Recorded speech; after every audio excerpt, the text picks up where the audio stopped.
Marvel, Fishing in the Skies. Starting with the Ghost Swordsman Legacy. This video is purely for entertainment and does not infringe on copyrights or laws. The rights to the novel and image belong to the original author. We do not claim ownership. Don't like waiting and want to listen to this fanfic in full now? Subscribe to our Patreon, where you'll find the best fanfics. Chapter 376. The smell of blood on those guys is really weird. But after killing Serial Sting, it is estimated that there will be no similar villains in the future. Serial Sting is now running wildly in another escape passage. Kinlaw showed a sneer on his face. It's dark now. Please close your eyes and the game should start. Murderous intention fluctuations. Dark sky fluctuation eyes. With Kinlaw's low shout, a very terrifying force suddenly erupted from his body, and the entire base was tottering under the impact of this force. At the same time, there was darkness between heaven and earth. For a time,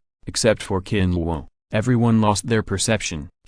Don't disturb my battle. At this time, Maypark's slightly dissatisfied voice sounded. It seemed very abrupt in this weird darkness. Okay. Kinlaw shrugged helplessly when he heard the words. When he waved his hand, Maypark and Number Zero both regained light and perception at the same time. Number Zero gasped heavily. His face was pale and scary, and he was no less than the female ghost in the movie. The moment she was deprived of her senses, she felt the endless darkness. She really felt despair. Fortunately, it didn't last long. Otherwise she would have collapsed on the spot. Compared with Number Zero, Maypark's feeling was not so strong. She had Kinlaw's wave power in her body, so she would not be affected by the dark sky wave too much. At most, her eyes went black, and the rest of her senses were still there. Naturally, she was not so desperate, but Serial Sting in the escape passage was not so lucky. His 5 senses were completely deprived of the power of the dark sky wave.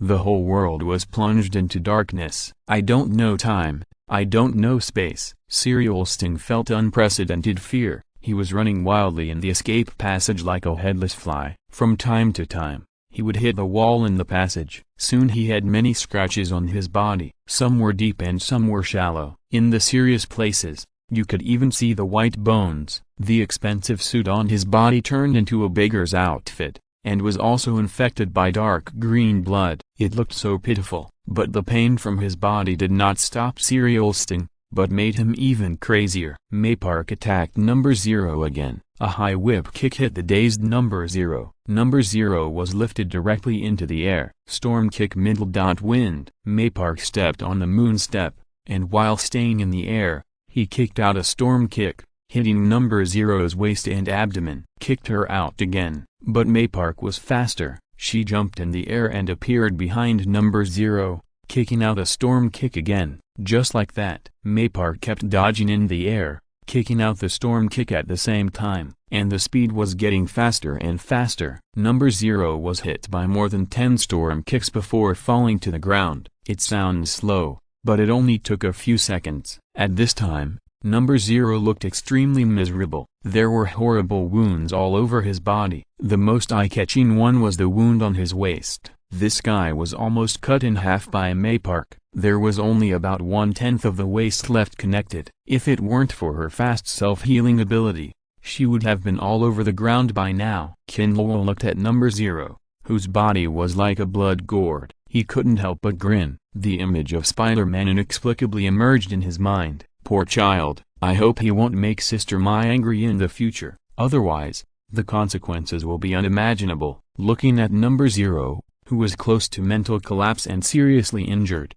Maypark no longer had the desire to fight. He planned to kill him directly. Chapter 91. 6 King's Spear. Uninvited guest Maypark flashed in front of Number Zero. He clenched his fists together and pressed them against the other party's towering chest. 6 King's Spear. With a low shout from Maypark, the violent force burst out instantly and went straight through Number Zero's body. Boom! The remaining power hit the wall of the base, and the whole wall exploded immediately, with pieces of rubble flying with large amounts of smoke and dust. Puff! Number Zero suddenly spit out a large mouthful of blood, and fell to the ground as soft as noodles. Her eyes were wide open, and she looked like she was dying with her eyes open. At this time, Her internal organs had been completely shattered by the power of the Six Kings spear. Even most of her bones were not spared. Such injuries have gone beyond the scope of her self-healing. May Parker looked at the green blood on the back of her hand and frowned slightly. Her face was a little bit ugly. Of course,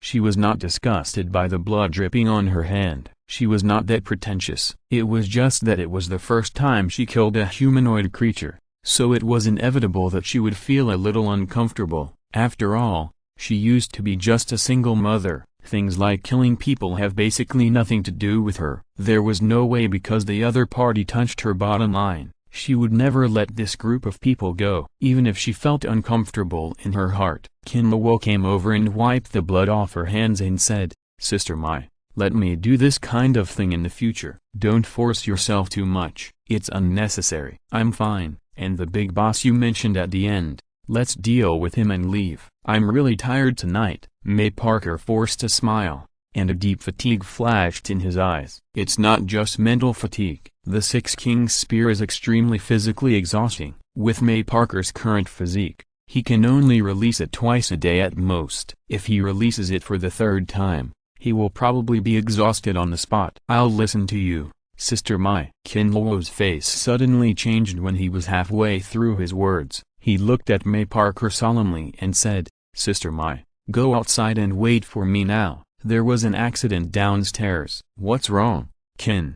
What's the accident? Did the big boss run away?" May Parker had never seen Kinlawo look so serious, and he couldn't help but feel a little panicked. "No, he's dead. He strangled himself to death." Chapter 377. If such a jackal really targeted her, it would be a hidden danger in the future. She couldn't imagine what would happen if Spider-Man and Kinlawo fell in front of her. Kinlawo noticed the anxiety of the people around him and patted the back of her hand to comfort her. Then he said with a mocking tone, "Serial Sting, you scared me to death. By the way, when you run, you have to pay attention to your feet. Be careful, you will fall." Kinlawo's words just fell. Serial Sting felt as if he had tripped over something. With a plop, he fell to the ground. Perhaps it was because his head was too heavy. Serial Sting fell particularly miserably, and 6 or 7 teeth flew out. But now he didn't care about the pain in his body. Even the anger in his heart was replaced by fear at this moment. He realized that all his actions were under the control of the other party. Cold sweat dripped down his big head. "Soldiers, hurry up, kill them." "Ziz!" Serial Sting yelled in panic, and then smashed the loudspeaker to the ground. Suddenly, the whole base was filled with harsh electric current sounds. After wiping the blood from his mouth, Serial Sting stood up and ran in another direction. As the saying goes, a cunning rabbit has 3 burrows, and Serial Sting naturally understands this truth. His escape route is not just this one. Even if number 1 and number 2 were filled with fear in the base, but Serial Sting's order was above all else. They instantly suppressed their inner fear and rushed towards Kinlawo. And number 0 rushed towards May Park. Compared with number 1 and number 2, number 0's brain capacity is obviously higher. The most important thing now is not to defeat the enemy in front of him, but to delay the enemy in front of him, so as to buy time for his master to escape. Compared with Kinlawo, May Park is obviously easier to bully. It has to be said that number 0's idea is correct. May Park is indeed easier to bully than Kinlawo, but she couldn't bully him. Seeing number 0 coming, May Park, who was full of anger, finally had an outlet to vent. Without saying anything, he armed himself. At the same time, he pointed out, "Finger gun." Boom. Facing May Park's sudden attack,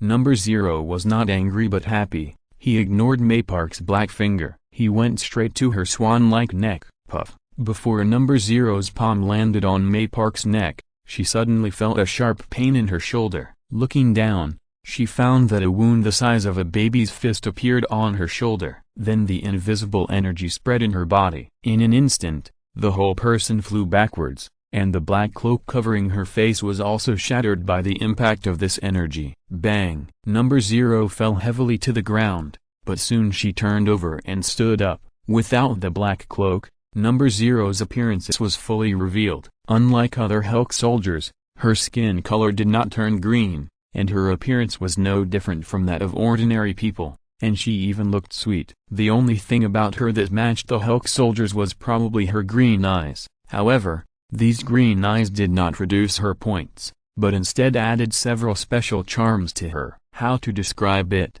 Just like the legendary grass elves, even the angry May Parker couldn't help but sigh when he saw these eyes. What beautiful eyes! Number 0 covered the wound on her shoulder, and green blood dripped from her fingers. At the same time, a trickle of blood flowed from the corner of her mouth. The attack just now was not as simple as it seemed. Even her internal organs were affected by the force of the finger gun, and she suffered serious internal injuries. However, as number 0, her recovery ability is by no means comparable to that of other Hulk soldiers. Even her predecessor, the Abomination, was much worse than her in terms of recovery ability. The wound recovered at a speed visible to the naked eye. Number 0 gritted his teeth and rushed towards May Parker again. Chapter 90 Deprivation of the Five Senses. True despair. May Parker and number 0 fought again. With her super strong self-healing ability, as well as her excellent physique and speed, May Parker was unable to do anything to number 0 for a while. Similarly,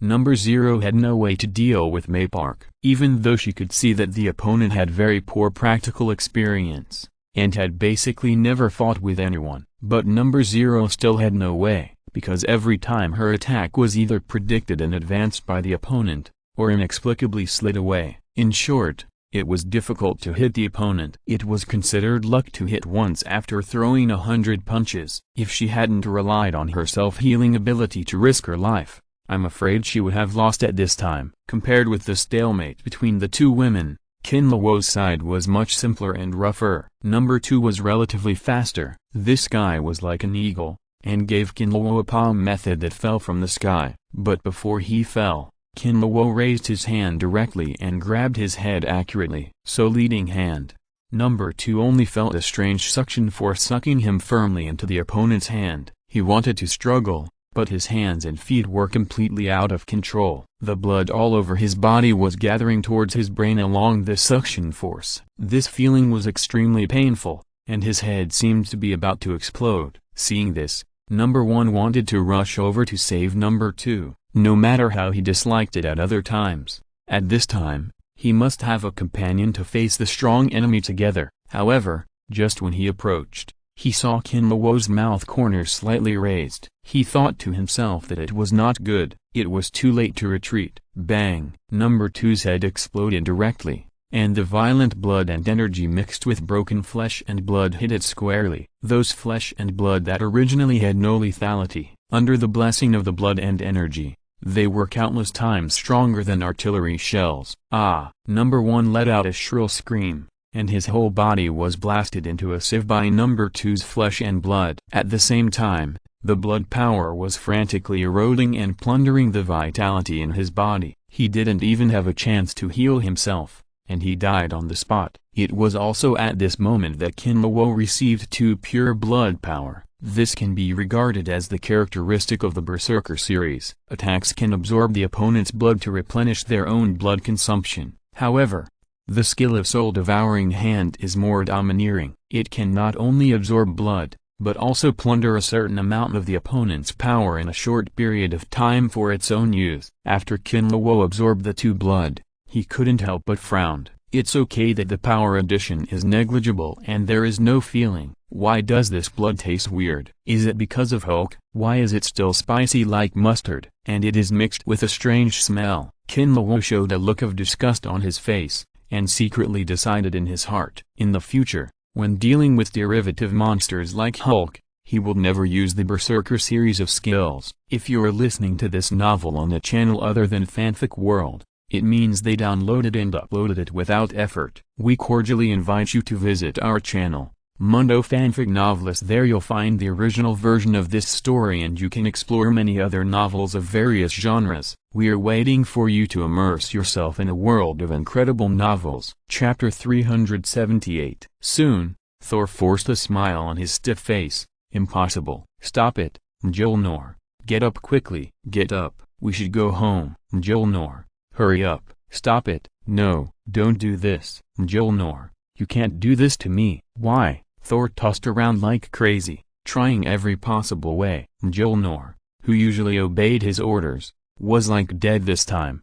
However, Thor's hammer didn't want to return to its master at this time. It told the suffering it had endured after falling into the mortal world. But with the magic spell of its master's father, Thor's hammer could only pretend to be dead. Coulson, it seems that your premonition is not so accurate this time. Do you want to shoot him directly? Hawkeye looked at Coulson beside him with a strange smile on his face. At the same time, he inexplicably breathed a sigh of relief in his heart. He didn't know why he felt so relieved. In short, he felt much more relaxed. Coulson smiled bitterly and took out the communicator. Let's go and control the intruder. Soon, more than a dozen security guards who had been prepared rushed out from near Thor and pressed him to the ground to control him. There is no greater sorrow than the death of one's heart. Thor did not react at all, but just stared at Thor's hammer blankly. The secret base of Siriosting in the No Man's Land. Number 0 and Number 2 walked in from the secret passage in a dusty manner, looking at Number 1 who had been guarding the door for a long time. Number 2 said with some complaints,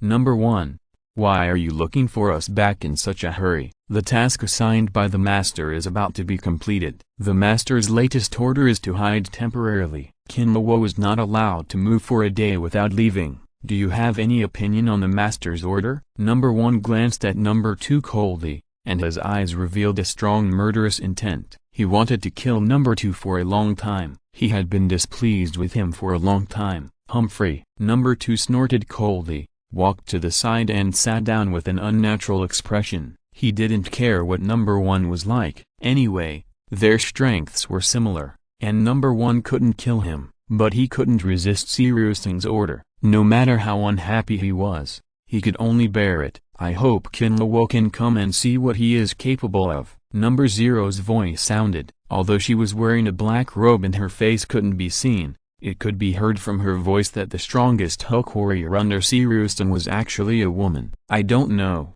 but when I observed him, even if I didn't show hostility, he could always detect my presence. If I showed a little hostility at that time, I guess he would attack me immediately. When facing him, I always feel like I'm facing death. Number 1's expression was solemn, and he rarely said such words. Is there such a thing? Number 0 looked at Number 1 in disbelief. She knew his ability best. If Number 1 was hiding in the vast sea of people, she would have no other choice but to kill the sea of people if she wanted to find Number 1. Why are you saying these useless things? Kinluo can find this place.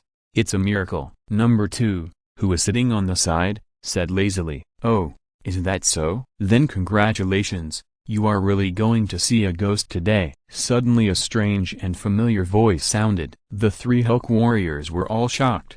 The door of the secret passage was broken into 2 sections at some point. A man and a woman stood at the door. The woman had a beautiful face, but her face was as cold as ice. The man was smiling, but his face instantly made Number 2 feel like he fell into an ice cellar. Who else could it be if it wasn't May Parker and Kinluo? Number 1 couldn't help but tremble all over at this time. Number 0 and Number 2 had only heard of Kinluo's name, but had never met him. But he had been on the same street with Kinluo countless times. The feeling of dying at any time kept tormenting him. If it weren't for Siriusting's order, he would have run as far as he could. Siriusting, come out. I'm here. The cat and mouse game is over. Isn't it time for you, the mouse, to come out and meet me? Kinluo shouted loudly, but his eyes were always fixed on a corner not far from the base, because Siriusting was hiding there. And from the look of him, he seemed to be panicking about his escape plan. Mr. Kinluo, I didn't expect that we would meet so soon. I don't know how you know my identity. Siriusting's cold voice came from all directions. Obviously, some kind of amplification equipment was used. Chapter 89 All Under Control. The true appearance of Number 0. Siriusting asked this question. There is no doubt that he was buying himself time to escape. At this time, he was only a few dozen meters away from the door of the escape passage. However, all of this was seen by Kinluo's wave perception. It can't help but make people feel funny. It's not easy to know you, Dr. Banner's good friend. Because of an accident, your blood was infected by him and entered your head, causing your intelligence to surge, your head to grow bigger, and finally you became like a ghost. Oh, by the way, negative emotions also surged along with your intelligence, causing you to hate Dr. Banner so much that you want to kill him. Kinluo's voice was transmitted. Serial Sting, who was escaping through the secret passage, stopped. The veins on his forehead kept popping up, and his forehead bulged, as if it was about to explode at any time. These words Kinluo said, they were exactly the part he was most reluctant to mention in his heart. To put it bluntly, Kinluo tore open his hidden wound and poured some caustic soda on it. It hurts so much. The flames of anger kept devouring his heart, but it still didn't devour his reason. Even though the hand holding the megaphone was shaking wildly, he bit his back teeth and growled angrily, "Kinluo, you can't catch me this time. Next time I promise to give you a big surprise." May Parker, Tony Stark, Peter Parker, they have a close relationship with you, right? I know they are capable, but I promise, soon one of them will disappear from this world forever, unless you can stay by their side 24 hours a day. Can you? Ha ha. After Syrustin laughed wildly, his anger seemed to disappear. His voice became cold again,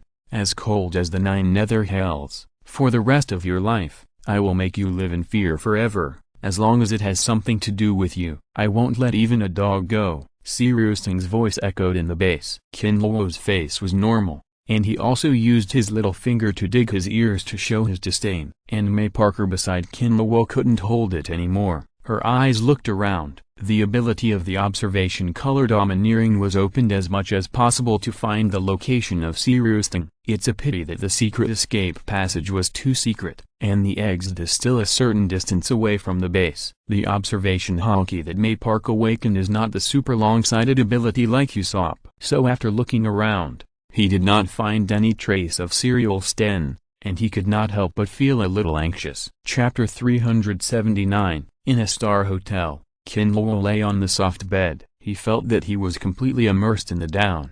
However, such a comfortable environment did not relieve Kinluo's frown. Where is Thor? Where are the 3 warriors of Asgard? Where is Loki? Where is the Destroyer? It has been 2 days. As a result, except for the intensive research of S.H.I.E.L.D., the whole town is frighteningly quiet. There is no movement at all. Kinluo wants to go back. Otherwise, it is not the case that Tony always bombards with phone calls. If he calls himself, it will be fine. This grandson directly asked Jarvis to call him regularly. Kinluo had to turn off his mobile phone, but Tony was sensible and did not call May Parker to harass him. Otherwise, Kinluo must test the strength of Mark's armor. Suddenly Kinluo felt a sense of malice. This malice is not very strong, but it is quite pure. Simply put, people who spread malice are either greedy for his body or simply want him to die. Since Kinluo broke through the great dark sky, with the blessing of the mind's eye,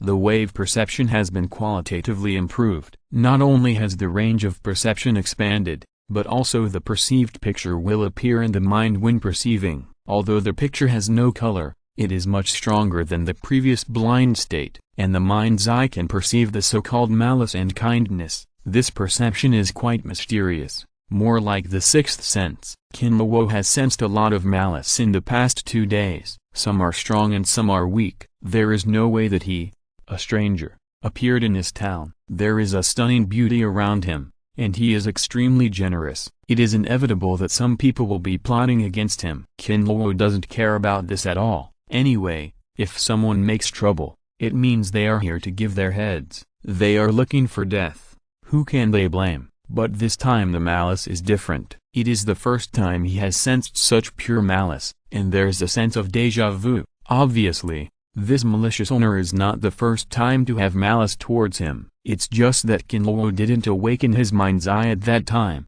so he couldn't sense it. Kinluo's first thought was Nick Fury, but on second thought, the possibility is not very high. He and S.H.I.E.L.D. have not completely torn their faces. Even if Nick Fury has ill intentions towards him, it will not be so pure. Kinluo slowly sat up, with a gleam of light in his eyes. Such an action caused May Parker to misunderstand. There was a bit of helplessness and shyness on his face. "Kin, you want to?" Before May Parker finished speaking, Kinluo waved his hand and interrupted. "Wait a minute, Sister Mai. I want to see who is thinking about messing with me all day long." Hearing this, May Parker's expression became serious, and he looked at Kinlawo without saying anything. Kinlawo closed his eyes, and the wave perception spread out quickly like a tide. Soon it enveloped the entire town. Kinlawo found a sneaky person. After a little perception, a smile appeared at the corner of his mouth. Unexpectedly, Thor came to steal the hammer as in the original plot. But now the focus is not on him. The wave perception continued to spread. Soon it spread to the surrounding uninhabited area. Suddenly Kinlawo's heart moved. In the picture in his mind, a big head figure appeared. It turned out to be you. Kinlawo opened his eyes, and the smile on his face became even brighter, but his eyes were emitting cold murderous intent. Kinlawo had long wanted to kill this guy who was hiding and making trouble. Kin, how is it? Have you found him? Who is it? May Parker saw Kinlawo open his eyes and asked curiously. Serial Sting, the man who attacked me and Peter. I didn't expect him to be nearby. I guess he wants to hide and come up with some useless tricks. May Parker was stunned when he heard this, and then his face showed an unprecedented coldness, and his eyes were full of murderous intent. Kin, let's go now and get rid of that damn rat. For May Parker, Spider-Man and Kinlawo are now her bottom line. Serial Sting attacked these two people at the same time. It would be strange if May Parker was not angry. That's what I meant. Serial Sting has been at large for long enough. It's time to send him to hell. Kinlawo stood up and thought about it. The ancient dagger floated outside the window. Chapter 88, Poor Thor. The cat and mouse game ended. Thor sneaked into the camp quietly. The process was relatively smooth, although he encountered several security guards. But with his relatively strong physique and rich combat experience, Thor still got through it safely. Coming to Thor's hammer, looking at the hammer he had been thinking about, Thor's face was full of joy and excitement. However, he didn't know that several pairs of eyes were staring at him in a secret place at this time. Coulson, are you sure you don't want to kill this intruder directly? He is really brave. Hawkeye drew his bow, and the arrow was caught at his fingertips. Looking at the ecstatic Thor, a mocking expression appeared on his face. It was as if he was looking at a clown. However, his eyes were a little sharper and more murderous. For this act of stealing the hammer, he inevitably thought of that man. Don't worry, I feel this person is very special. You know, my feeling is always very accurate. Coulson patted Hawkeye on the shoulder, his expression full of seriousness. Hill and Natasha did not speak on the side, but their eyes never left Thor. They also wanted to see if Thor could lift Thor's hammer. Thor let out a long breath and grabbed the handle of Thor's hammer. However, at this moment, a thunder exploded. Boom! The dazzling light almost illuminated the surroundings. Coulson's eyes also lit up. Yes, that's right, that's the feeling. Hawkeye's eyes flashed with a trace of hesitation. Could he lift this strange hammer? Although he hesitated, he did not put down the arrow in his hand, and the bowstring was still taut. Thor was so excited that he almost cried. The gods who fell into the mortal world are worse than dogs. Thor was electrocuted, which was definitely the greatest shame in his life. Come back, my Thor's hammer, Thor roared, and then he exerted force with his arm. The hammer did not move, the power did not return. Thor's face froze. His face was filled with disbelief. Chapter 380. Hawkeye paused slightly after hearing this, and the strength of his arm relaxed. At this moment, scarlet blood flowed out of his nasal cavity. This was because he was too strong, which increased the pressure in the blood vessels and ruptured the capillaries in the nasal cavity, resulting in nosebleeds.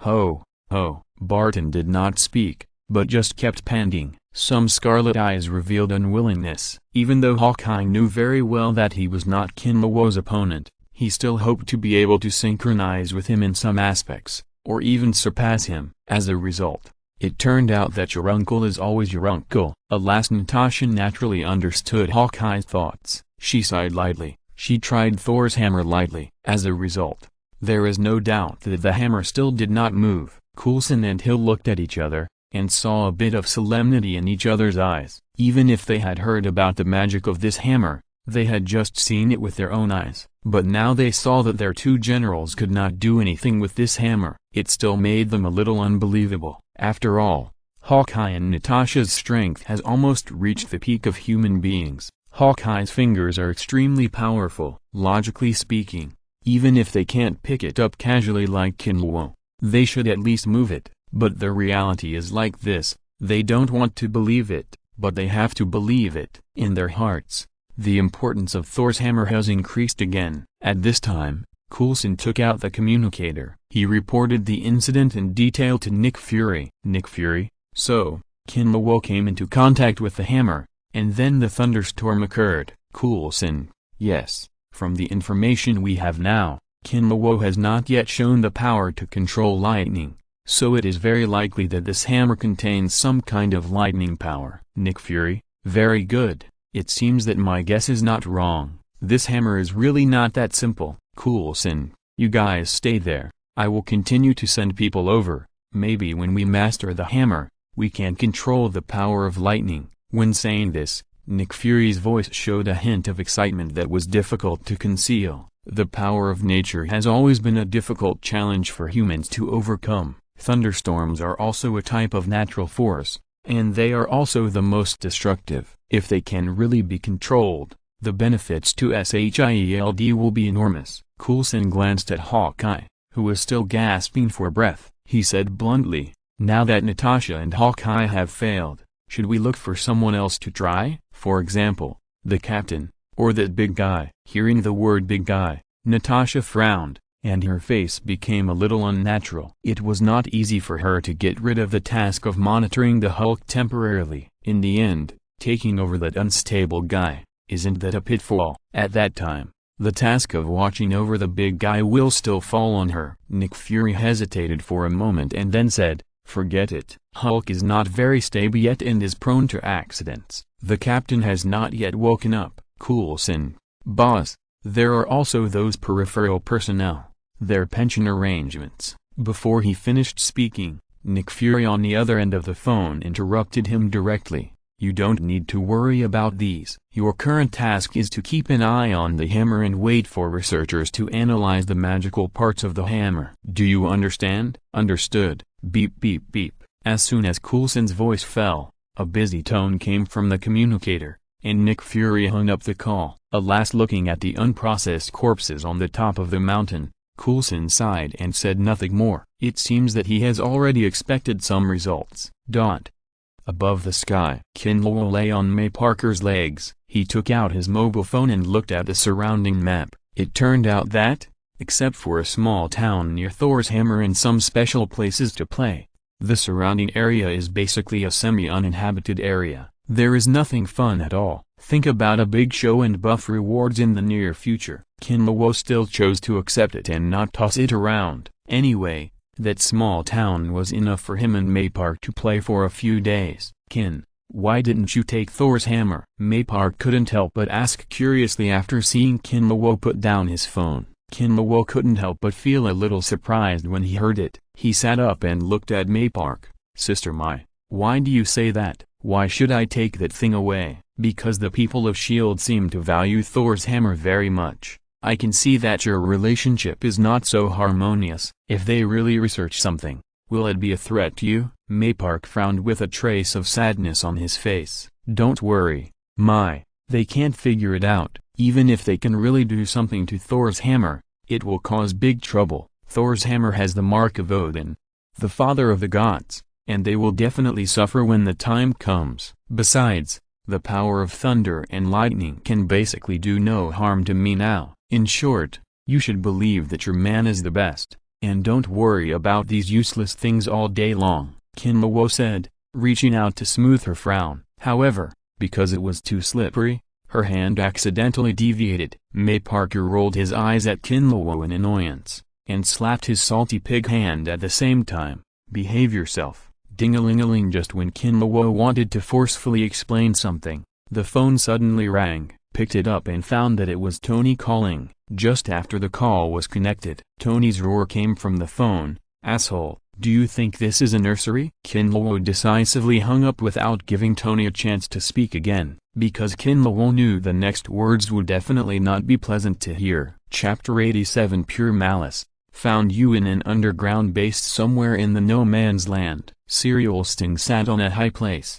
his huge head standing out under the light. A skinny man who was almost skinny walked quickly to Swordsman and half knelt on the ground. A sharp voice suddenly filled the entire base. Master, Kinluo did not have a direct conflict with the people from SHIELD. He just killed a few insignificant bugs. According to the information we have obtained, the hammer that fell from that day contains very powerful lightning power. Many people have witnessed that countless lightning struck Kinluo, but Kinluo did not suffer any damage, as if he had absorbed the power of lightning. Now SHIELD is protecting the hammer very closely and has sent a lot of people. Swordsman listened to the skinny man's story with a disdainful sneer on his face. Those guys from SHIELD only know how to eat other people's leftovers. But Swordsman suddenly changed the subject, and a rare look of greed appeared on his calm face. Kinluo is worthy of being the man I like. The power of lightning is getting stronger and stronger, but everything is not out of control yet. It seems I have to hurry up. Swordsman gently rubbed his temples. Perhaps because of the big head, the temples are also big. This guy needed it very easily, and a comfortable expression appeared on his face. Suddenly, Swordsman seemed to remember something. He looked at the skinny man and said, "Number 1, Kinluo checked into the town and didn't leave, right?" "Yes, master." Kinluo disappeared for a while after leaving the hammer, and then appeared in the star-rated hotel in the town. He has been staying there for 2 days now. "Number 1, the skinny man replied respectfully. "Let number 0 and number 2 come back. Don't run around recently. It will be troublesome if Kinluo sees them. For the time being, we still can't confront him head-on, but this situation will be reversed soon." He. Swordsman laughed loudly. It seemed to match his smile. There was a sudden thunder and lightning outside. The light of thunder and lightning shone on his big face, which was really full of villain aura. Chapter 381. He turned around, and when he saw the person coming, his pupils shrank instantly, and his expression became extremely nervous. He opened his mouth slightly, wanting to say something, but no sound came out. The people around him seemed to have sensed Coulson's strangeness, and they all turned their heads. Their faces changed drastically at the same time. Natasha and Hawkeye reacted the fastest. They immediately stood up and looked at the person vigilantly, with their muscles tensed. The person who came was none other than Kinluo, who was just receiving the baptism of thunder. Perhaps because he came too fast, there were still some small lightning on his body constantly floating in the air. He looked a bit like the second stage of Super Saiyan. It's just that Kinluo didn't dye his hair yellow. "Mr. Kinluo, hello." Coulson stood up with a stiff smile on his face and was about to say something, but was interrupted by Kinluo's wave. "I know everything that happened just now, but I just didn't have time to deal with it. Now the matter is resolved. Those who fired the gun, you should prepare for their funeral. After all, they died because they were following the orders of your shield, so they should be compensated." Kinluo's voice was emotionless, as if he was just talking about an ordinary thing. "Mr. Kinluo, I think we can talk about it. There are some misunderstandings in this matter." Agent Hill stood up at this time and looked at Kinluo with a serious expression. "Your name is Hill, right?" Kinluo looked at Hill, who was speaking, and quickly recognized the other party's identity. "Agent Hill, the future director of S.H.I.E.L.D., a very capable female agent. Whether in terms of strength or strategic arrangement, she is not much worse than Nick Fury, the black-boiled egg. The only difference may be that her heart is a little whiter than Nick Fury. Of course, it's just a little bit. It's probably the degree of adding a drop of clean water to an ink bottle." When Hill heard Kinluo call her name directly, a trace of surprise flashed in the depths of her eyes. She could clearly confirm that she had never met the other party, and no one else in S.H.I.E.L.D. had revealed her information. But now none of this matters. What matters is dealing with the troubles in front of us and calming the other party's anger. "Yes, I am Hill. It's an honor to meet you, Mr. Kinluo," Hill said with a serious face. "Ding. Plot character detected. Maria Hill, get special buff. Reduce the chance of getting a common fishing rod the next time you draw a fishing rod." Seeing this buff reward, Kinluo nodded with satisfaction. The reduction of the common level is equivalent to increasing the chance of getting other levels of fishing rods. Compared with the acceleration buff, Kinlawo hopes to get more of this kind of buff that increases the probability. It has to be said that Shield is really a good place to brush buff. Although the people there are evil and pit fathers, most of the plot characters can be contacted through them. In the short term, Kinlawo will definitely not do anything to Shield. But then again, the premise is that the Wolf of Shield does not show his teeth. If he shows his teeth, he dares to show a few. Kinlawo will pull out a few. Make sure to let this hungry wolf know what pain is. Anyway, both systems have been awakened now. The Berserker and Devil May Cry systems are only a step away from awakening, and they are not the kind of sword-to-sword fight. With his current strength, he can completely deal with that street ant. Coulson saw that Kinlawo was a little silent, thinking that there was room for easing the situation, so he immediately showed his signature good smile and said, "Mr. Kinlawo, I apologize to you for this matter. Those non-staff members really don't know who you are, let alone Miss May's identity, so there is such a misunderstanding. Shield will definitely give you a satisfactory answer and will severely punish them." Hearing Coulson's official words, Kinlawo almost laughed. "It really sounds better than singing." "Forget it," Kinlawo said with a kind smile on his face. "Let them be more careful in their next life. By the way, you'd better show the photos of me to the people who are on the mission in your Shield. Otherwise such things may continue to happen." When the Shield and others heard the word "forget it," they all showed a look of relief on their faces, but Kinlawo's next words made them feel cold. "Be careful in the next life, then in this life." "Mr. Kinlawo, you..." Before Coulson finished speaking, Kinlawo's figure flashed and appeared directly in front of the dozen security guards. "What are you going to do?" The security captain looked at Kinlawo in horror like a frightened cat at this time, and his body trembled unconsciously. "Don't shoot casually in the next life." After saying that, Kinlawo's eyes flashed with cold light. Dozens of sword energy shot out. Bang bang bang, the scene of the watermelon explosion appeared.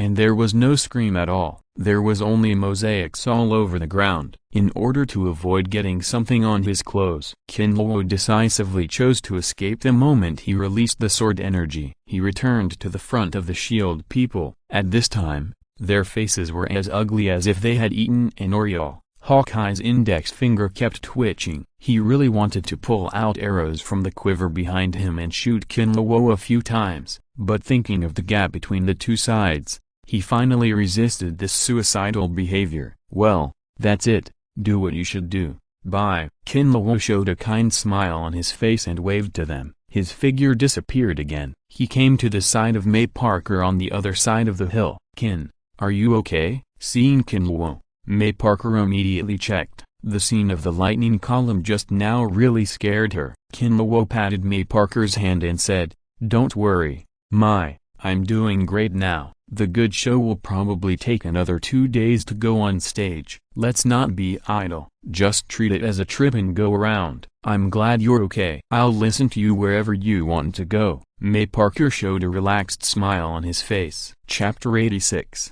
Blood Vessels Burst. Shield arranged for everyone in Shield to come to the side of Thor's hammer, which had been almost drained. They originally thought that Kinlawo would take the hammer away, but who would have thought that he didn't even take a second look at it and left directly. Only a dozen corpses were left behind. Hawkeye looked at Thor's hammer on the ground. After thinking for a while, he rubbed his wrist. He walked forward, grabbed the handle of the hammer with both hands and began to exert force. But no matter how Hawkeye exerted force, Thor's hammer stood firmly on the ground, not moving at all. Hawkeye still persisted. His arm muscles bulged high, and his temples were bulging almost to burst. His face and eyes became red due to excessive congestion. Seeing Hawkeye was ready to fight to the death, Natasha quickly stepped forward and patted Hawkeye on the shoulder. "Barton, that's enough." Chapter 382. The moment he saw this eye, Kinlawo had an epiphany. Is this the eye of the heart? The awakening passive of the great dark sky, the eye that can see through everything in the world. Suddenly,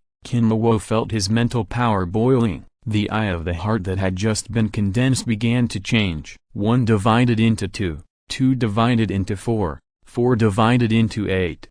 The densely packed eyes of the heart began to spread all around. Crack! Suddenly, the entire space began to shatter, and at this moment, the familiar figure appeared again. Azure's ultimate mentor, GSD, appeared again. Unlike the previous illusion, this time GSD was very real. He held a scimitar-like dagger. The old eyes looked at Kinluo. He began to wave the dagger in his sea of consciousness. Wave sword middle dot spiral wheel. As the dagger was swung, a huge wheel condensed by the wave force appeared in front, and after spinning, it quickly retracted and dissipated in front of GSD. Wave sword middle dot light wings. The wave wings condensed by the wave force appeared behind GSD, and between the interlaced flaps, the wave wings shattered. Wave sword middle dot flash gun. Dozens of wave spears appeared behind GSD, and the next moment, they all shot out and fell into the void. Wave sword middle dot Amaterasu. GSD slammed the ground with his short sword, and countless wave forces gushed out from the ground, from far to near, until they slowly dissipated in front of him. After performing the wave sword moves after the awakening, GSD put away the short sword. Kinluo's eyes always stayed on GSD. He knew that just now it was just a sword move attached to the awakening. Now it's time to play the real game, the real awakening skill. Dark Sky Wave Eye. GSD raised his hand suddenly. The world instantly fell into darkness. Then the same scene as the spiritual sea of consciousness appeared. In the darkness, countless red eyes began to emerge.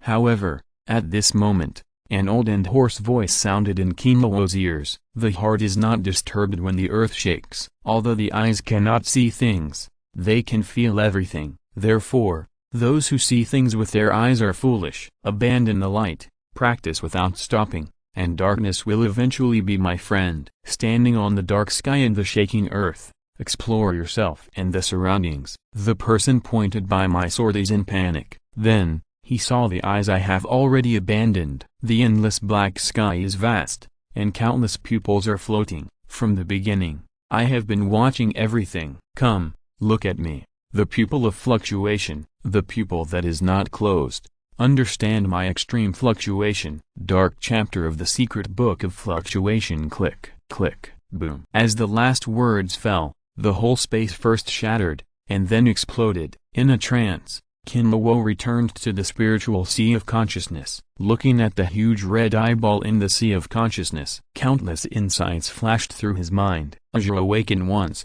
and the great dark sky broke through successfully. Kinluo's body suddenly erupted with extremely violent fluctuation power. Instantly, everything around was swept away. Kinluo had already left a mark on May Parker, so the violent wave force was just a breeze for May Parker. But all the items that S.H.I.E.L.D. had set up around him, such as tents and instruments, were in trouble. They were all destroyed by this violent wave force. Rumble in the sky. The lightning that had been suppressed for an unknown period of time was completely triggered by the wave force. With a loud bang, countless lightning fell towards Kinluo like rain. OMG, Kin, I'm fine, don't come over, back off. Kinluo turned around and yelled at May Parker, who was full of panic. In order to avoid hurting May Parker, Kinluo controlled all the lightning within a range of less than half a meter from himself. This also resulted in the formation of a huge lightning column by the dense lightning. May Parker was almost unable to open her eyes due to the strong light. However,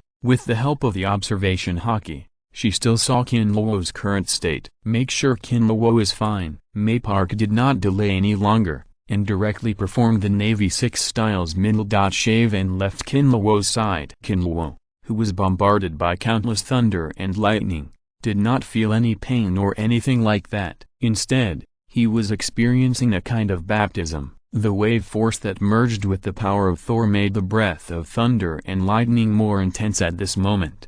However, when the breath of thunder and lightning became strong to a certain extent, the wave force stopped transforming. Faced with this situation, Kinluo was not surprised. After all, the wave force that truly contained the breath of Thor could only be mastered after the second awakening. Now, because of Thor's accumulated power of Thor for many years, Kinluo was lucky to be able to control part of it in advance. All Azure's skills will be greatly enhanced with the blessing of this power. Disperse. With Kinluo's low shout, The lightning column that enveloped him instantly spread out. It turned into thousands of thunders that ravaged the surrounding land. At this moment, the already broken facilities of SHIELD were not even left with ashes. Chapter 85. Forget it.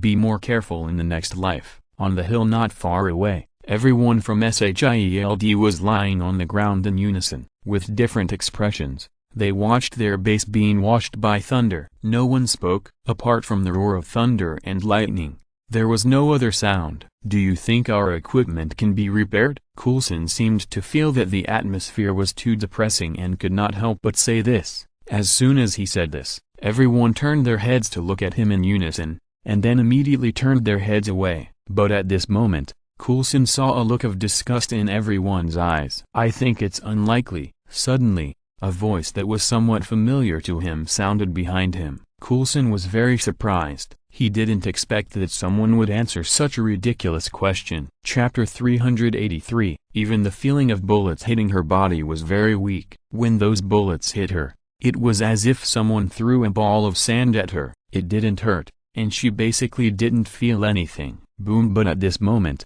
the roar of a helicopter came from the sky. The helicopter landed directly on the open space next to it. It raised a cloud of dust. Hawkeye and Black Widow walked out first. Then Agent Hill walked out of the helicopter. Then Coulson, who was pale and trembling all over, walked down slowly with the help of several agents. Coulson looked really miserable at this time. There was no elite agent at all. The main culprit for him becoming like this was Kinluo. After that evil light slash that almost sent him away, Coulson had a psychological barrier to airplanes. As long as he got on the plane, he felt like he was on a thorn in his back. It seemed like he was going to die at any time. That's why, even though he had a mission, Coulson chose to drive to this remote western town. Unfortunately, the reality didn't let him do what he wanted. Hawkeye and others who came later forced him into the plane. God knows how he spent more than an hour. The smoke and dust raised by the plane dissipated,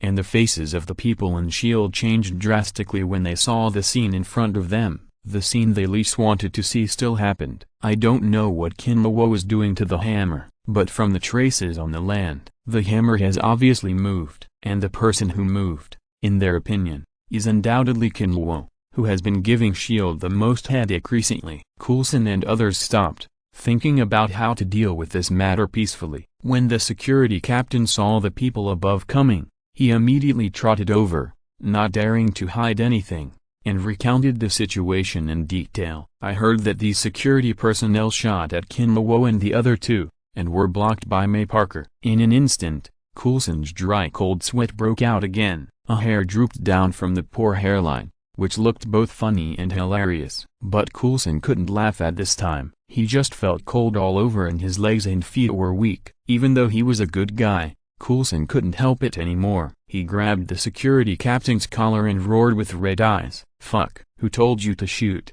Do you know how much trouble you have caused? Black Widow and others didn't say anything, but their faces were gloomy to the extreme. Originally, they thought the situation was bad enough, but the current situation is countless times worse than they thought. The security captain was also very aggrieved in his heart. He told the death order he received with grievance. Hearing this, Coulson was helpless. There was nothing wrong with the other party following orders, but in the current situation, he really didn't know how to deal with it. What Coulson didn't want most was to see any major conflict between his own S.H.I.E.L.D. and Kinluo. May Parker was also a little curious about Coulson and others, but she had heard about SHIELD and these iconic figures from Kinluo. So when they got off the plane, May Park recognized them. May Park wanted to know whether the other party was an enemy or a friend, but thinking of Kinluo's evaluation of SHIELD, she put aside her curiosity and stood there silently. Boom, boom. Two thunders exploded in the sky,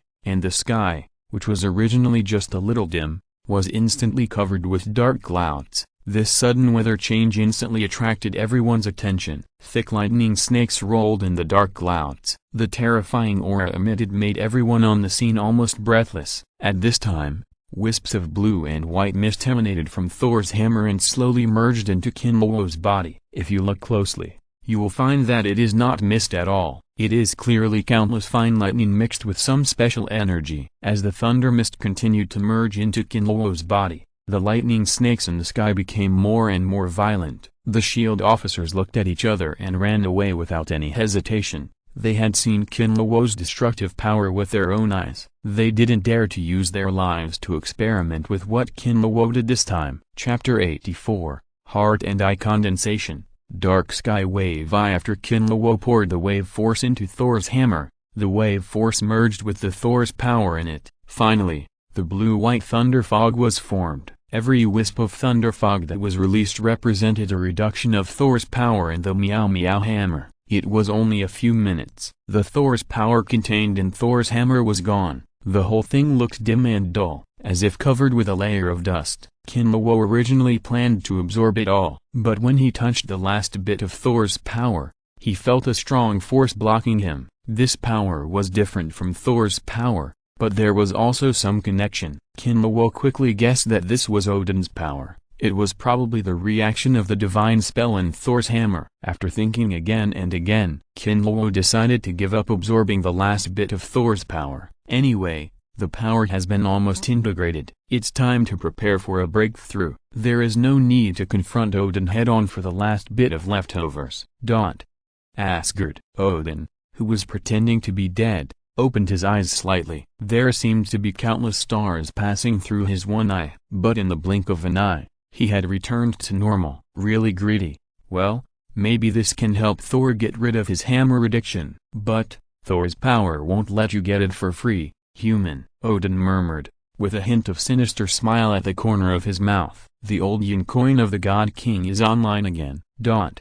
Kinluo concentrated his mind and calmed down. He began to further integrate the power of Thor and the power of fluctuations in his body. The fluctuation engraving on the top of his head gradually disappeared, and the fluctuation engraving in the sea of consciousness was flashing with colorful colors. As the fusion was gradually completed, the color became brighter and brighter. The 5 fluctuation engravings began to reflect each other. Soon an irregular circle was formed, and it was still changing. Finally, the light slowly dissipated and condensed into a dark red eye that looked quite strange. Chapter 384. After the dark sky awakened again, he was called the Emperor of Heaven. The power controlled by the Emperor of Heaven is thunder and lightning. The passive skill of the second awakening is called the Breath of Thunder God. Could it be that the two thunder gods of different worlds have some incredible connection? If it really works, this unexpected gain would be too great. Sister Mai,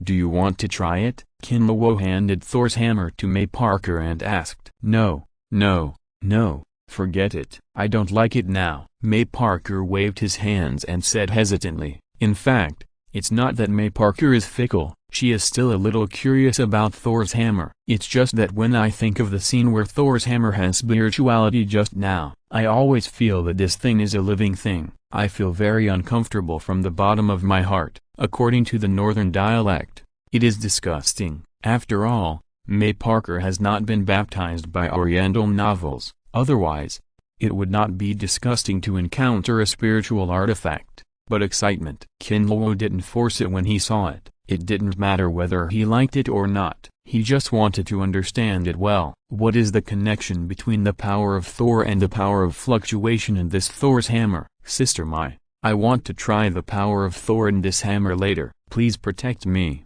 Don't let anyone disturb me. If you feel too much pressure around you, stay away from me. Don't hurt you. Kinluo held Thor's hammer and looked at May Parker solemnly. Seeing Kinluo so serious, don't worry, Kin.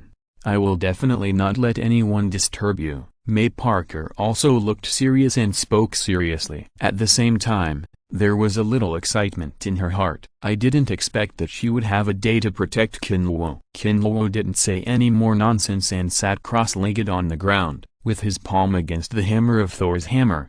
The runes engraved with fluctuations appeared above his head. Under Kinluo's traction, the power of fluctuations surged towards the inside of Thor's hammer. Zzz. He struggled desperately, rejecting this external force. Be quiet, otherwise, I will chop you off. Kinluo glared and directly inserted the ancient dagger into the ground next to Thor's hammer. Swish! In an instant, The lightning power on the surface of Thor's hammer disappeared completely. At the same time, a feeling of despair was conveyed. It seemed to be telling Kinluo that he was untrustworthy. Originally, Kinluo really didn't plan to move Thor's hammer, but now, this is a different time. Who would have thought that the power of Thor and Thor's hammer would react with the power of fluctuations? As for the power of Thor being tossed by Kinluo, will it have any impact on Thor in the future? Who cares? Who cares if he dies or not? Besides, that guy doesn't really rely on the hammer to make a living anyway. It's not the case that the dignified god of thunder always relies on the Meow Meow hammer, right? Maybe after something unexpected happens to the Meow Meow hammer, Thor will be able to stimulate his potential. Then I have to thank him. Kinluo ignored the emotions conveyed by the Meow hammer. He concentrated on guiding the wave force into the Meow hammer. Who are you? Get away from that hammer. Leave quickly, otherwise, don't blame us for being rude. Put your hands up.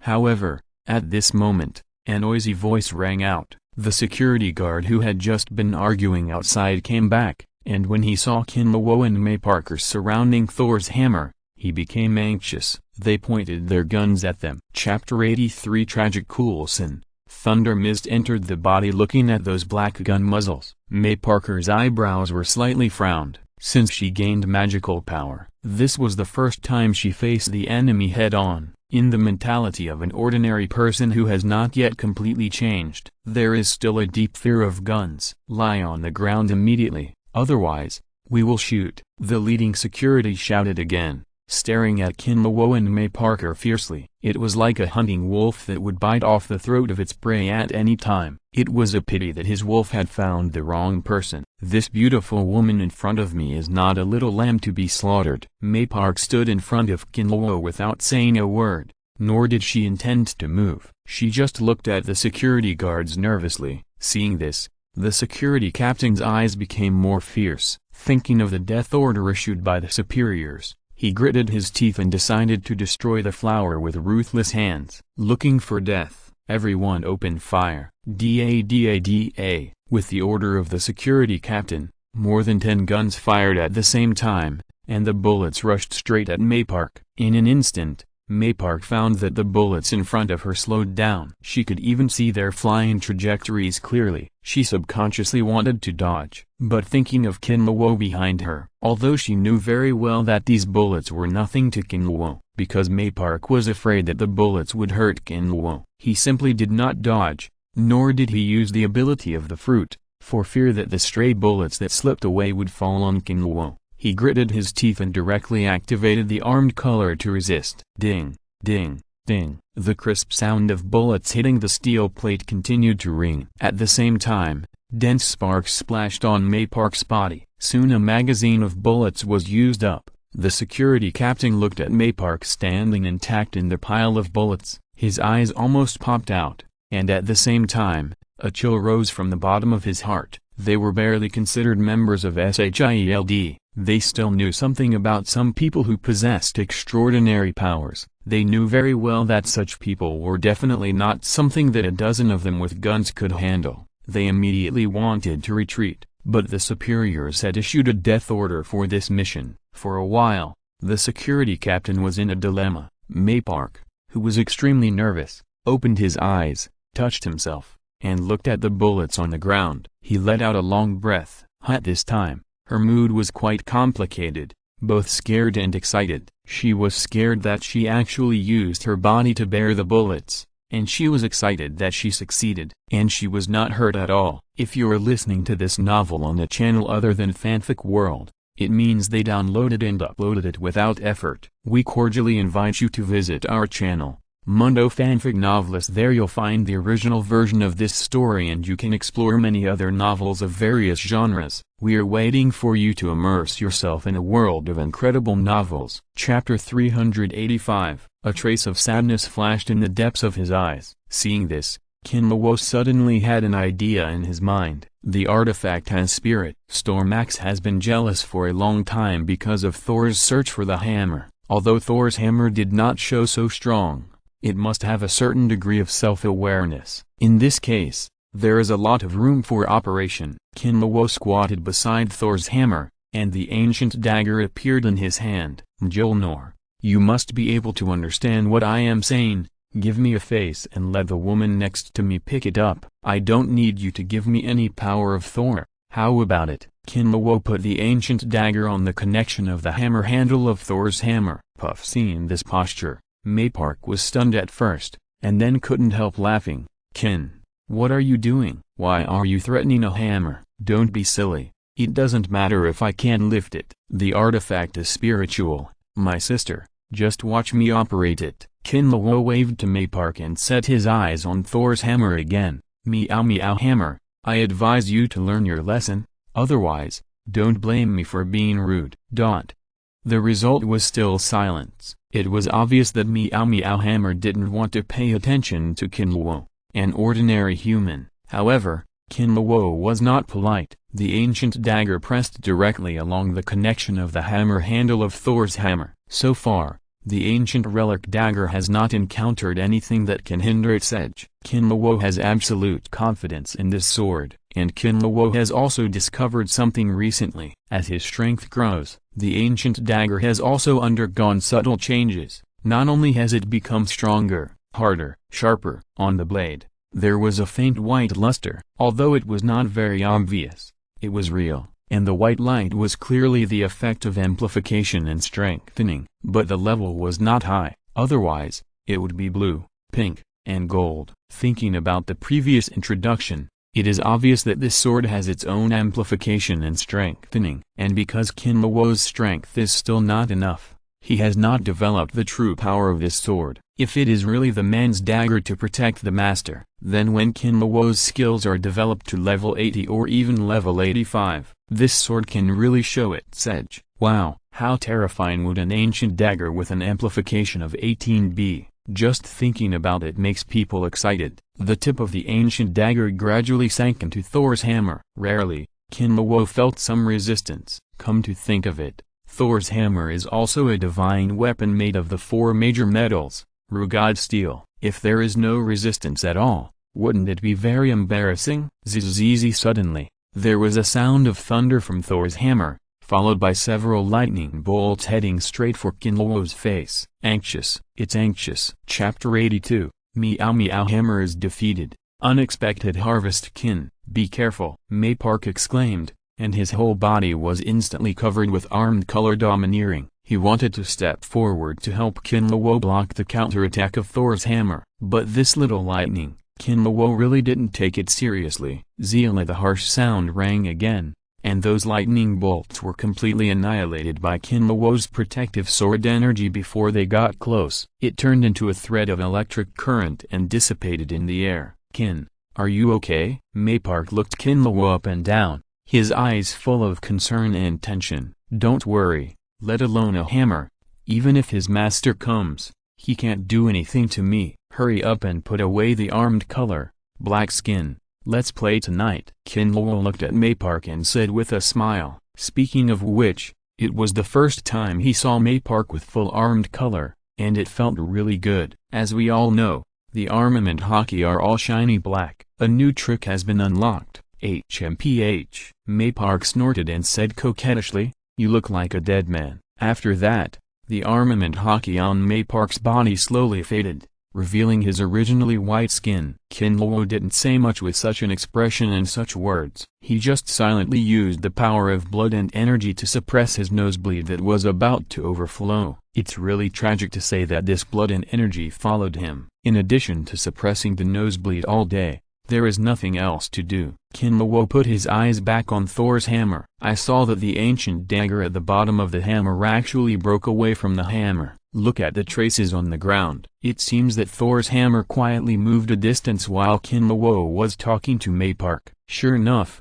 this guy is spiritual. Humphrey, let you pretend to be cool. This time I will catch you to death. Oh, there's something missing on the tip of my sword. What's missing? Kinluo muttered in a weird tone, rubbing the tip of the sword with his fingers, looking like a gangster. Maypark, who was beside him, had never seen Kinluo behave like this before, and couldn't help but chuckle. The Meow Meow hammer trembled visibly, then it slowly rose and floated in front of Kinluo. It emitted a strange wave. Kinluo has the ability to perceive waves, so he is very sensitive to such waves. In an instant, Kinluo understood what the Meow Meow hammer meant. It obeyed and was willing to wait for orders, but it couldn't leave too far because its master was coming soon. "Don't worry, I'm not interested in you. I just want to play," Kinluo said, and reached out to pick up Thor's hammer, although he could still feel a little resistance. But the Meow Meow hammer still fell into Kinluo's hands obediently. After weighing it a little, it felt no different from an ordinary hammer. But Maypark, who was beside him, was in a state of shock since Thor's hammer automatically floated up. She was really doubting her life now. Can a hammer really be threatened? And what's with that submissive look? You are a hammer. Even Thor's hammer has a limit. Kinluo took Thor's hammer. He curiously felt the power of Thor in the hammer. In an instant, Kinluo's eyes widened, and he felt a throbbing from the depths of his heart. This throbbing came from the wave power of Azure. Could it be? Kinluo looked at Thor's hammer in disbelief. There was a glimmer in his eyes. After Azure awakened once, he called it the Great Dark Sky. Chapter 386. All the security personnel went out to argue with those unwilling people outside.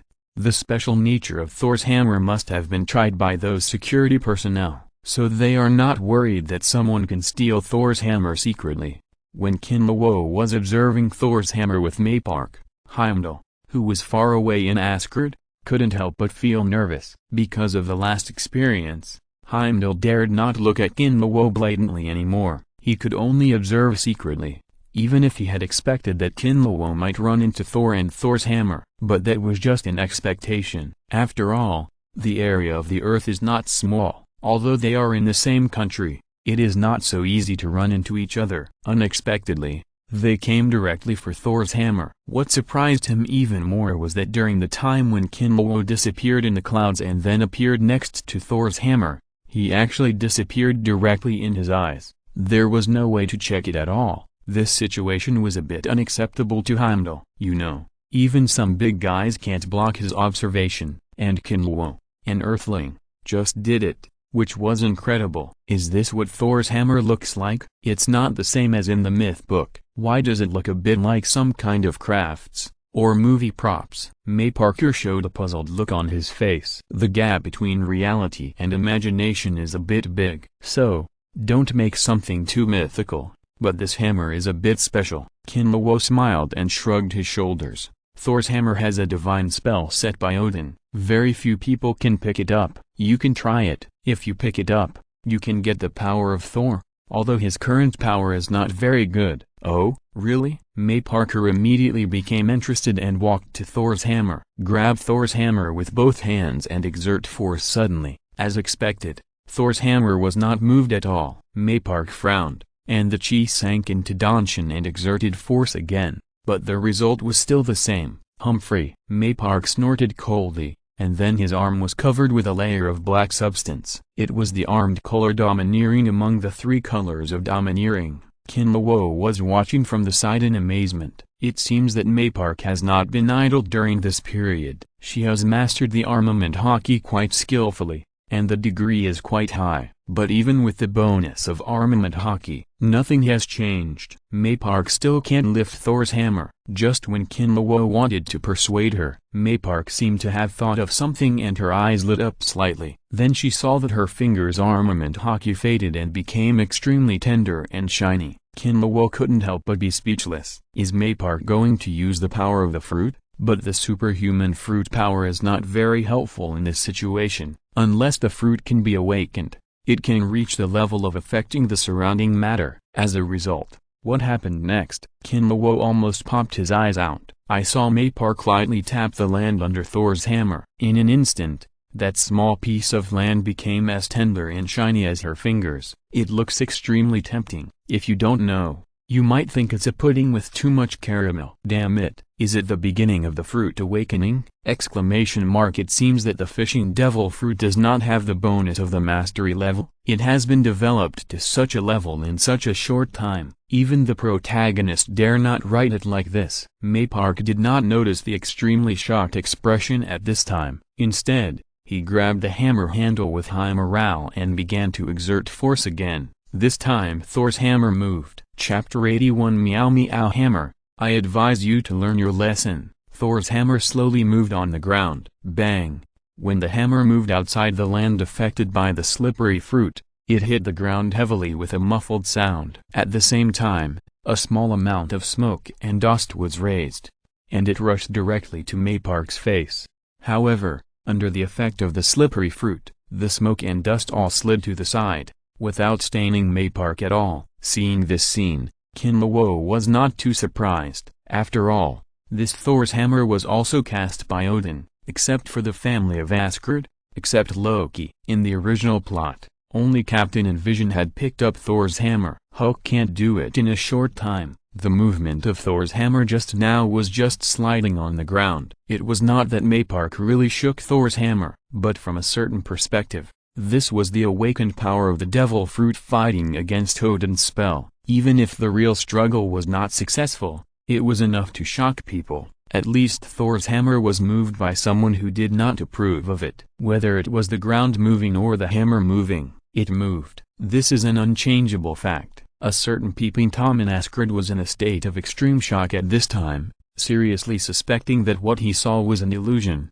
not real. Maypark let out a long breath and wiped off a trace of sweat sliding down his forehead. He said with some disappointment, "It seems that it still doesn't work. I am destined to not be able to pick up this hammer." "It doesn't matter, don't be disappointed. This thing itself is not something that normal humans can pick up." While Kinluo comforted Maypark, he couldn't help but ask, "Sister Mai, how did you make the ground slippery? If you use your full strength, how large a range can you affect?" "I'm not sure either. I just remember last night, I wanted to drink some water, but I was too lazy to move. I don't know how. The cup of water beside the bed slipped into my hands. As for the range of control, it's just this big." Hee. Isn't it a bit too useless?" Maypark said this with an embarrassed smile. He obviously felt that his ability was too poor and a bit unpresentable. However, when Kinluo saw Maypark like this, he felt numb. Think about those strong people in the pirate world. In order to awaken the fruit ability, one by one, they either fought hard or studied madly. There are only a few people who can finally awaken. It is no exaggeration to say that they are rare. It is also extremely rare to reach Maypark and come into contact with the awakening of the fruit. And Maypark has reached this point in just a few days. The reason is just because he wants to drink water and is too lazy to move. If such an outrageous reason for awakening is heard by those ability users in the pirate world, I am afraid that I don't know how many people will collapse and jump into the sea to commit suicide. Sister Mai, don't underestimate yourself. You are really powerful now. The power you have now is called Fruit Awakening. If you can influence all the matter around you, then your power will definitely change dramatically," Kinluo said with a serious face. Seeing that Kinluo didn't look like he was trying to comfort her, Maypark immediately became full of fighting spirit and waved his fist. "Don't worry, Kin. I will try my best to awaken the fruit as soon as possible." Kinluo nodded with a smile, and the scene after Maypark's fruit awakening emerged in his mind. His super double happiness. Maypark turned around and took another look, and Thor's hammer was just moved a little. Chapter 387 Okay, sir. Upon hearing the order, Jarvis immediately intercepted the photo from the internet and put it in the studio. "That's it? There's nothing special about it. It's said that dragon people like to join in the fun. I guess Kinluo, that bastard, is bored and wants to watch the fun. Anyway, it's good that the guy doesn't cause any trouble," Tony said, crumpling the picture and throwing it into the electronic trash can. "Continue to concentrate on the armor, somewhere in S.H.I.E.L.D., although S.H.I.E.L.D. no longer dared to monitor Kinluo. Some monitoring facilities were blocked tightly because of Tony, but S.H.I.E.L.D. still detected Kinluo's movements through some special ways. After analysis by senior personnel, it was finally learned that Kinluo was heading to the west. "Damn it, Kinluo's goal is not the hammer handle," Nick Fury muttered, and his originally dark face became even darker. Black veins could be faintly seen on his forehead. All along, the things that fell from outside were their research objects. As a result, now it seems that someone is about to get there first. How can I allow others to snore beside my bed? Nick Fury suddenly became a little anxious. If it weren't for the big commotion in Hell's Kitchen 2 days ago, which involved a lot of S.H.I.E.L.D's energy, S.H.I.E.L.D. would probably have started to deal with the hammer that fell from the sky. How could it be left until now? Nick Fury's intuition told him that the hammer was very important. If the power in the hammer could be mastered, it might be a qualitative improvement for S.H.I.E.L.D., who, after letting out a long breath, Nick Fury turned his head and looked at Agent Hill beside him and asked, "Coulson, where are you now?" After hearing this, Hill thought for a while and said, "According to the time calculation, he will be able to reach the landing site of the hammer meteorite as early as midnight today." "Why is it so slow? Didn't he set off early in the morning?" Nick Fury asked with a dissatisfied look on his face. Hill shrugged his shoulders and said helplessly, "He is driving, so it takes a long time." "Driving? Why not taking a plane?" "Damn it." Nick Fury frowned, and cursed more dissatisfiedly, and then said, "Notify Barton and Natasha immediately,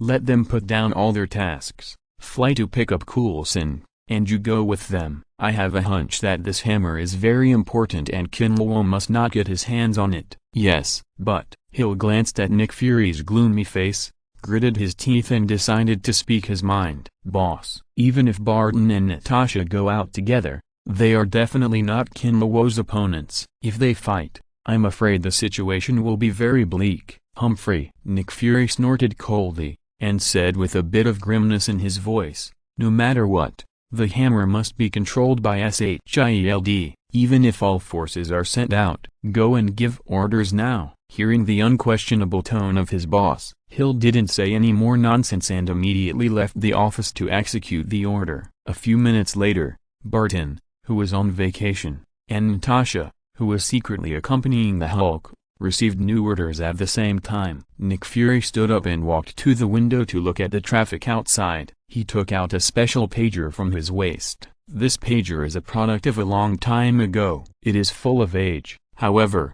judging from the condition of this pager, Nick Fury treasures it very much and maintains it very well. Some things cannot be let go, and some things he must control in his own hands. For this reason, he is willing to use his last trump card. Thinking of the power of Captain Marvel, Nick Fury's ugly face finally eased a little. Facing Kinlaw, an uncontrollable factor, the pressure he has been under during this period is really not small. Chapter 80 Thor's Hammer, Fruit Awakening. Above the clouds, May Parker looked around excitedly. His expression was indescribably happy. Kinlaw couldn't help but laugh secretly when he saw this. But on second thought, if someone wanted to take him to see Dinghai Shenzhen, Tuojianqiang, and Sanjiandita, Kinlaw was probably eager to teleport there. "Hey, what's going on there? Didn't the news just show that many people were trying to move Thor's hammer? Why are there cordons and tents now?" May Park looked at the chaotic scene in the distance, frowning slightly, with a confused look on her face. After the addition of the 3-color Domineering and the 6-style Navy, May Park's perception ability at this time is not worse than that of Spider-Man at this stage, and is even slightly stronger. She can see everything in the distance clearly. Kinlaw also frowned when he saw this. There is no need to think about it. It must be the gang of sticks from the Snake Shield Bureau who are here to mess up again. According to the original plot, it seems that they also discovered the magic of Thor's hammer. Since they couldn't move Thor's hammer, they had to block it on the spot for research. "It's okay, just a bunch of spoilers. It won't affect us," Kinlaw said and flew down directly on the sword. "It's better not to make too much trouble. The last incident just happened 2 days ago.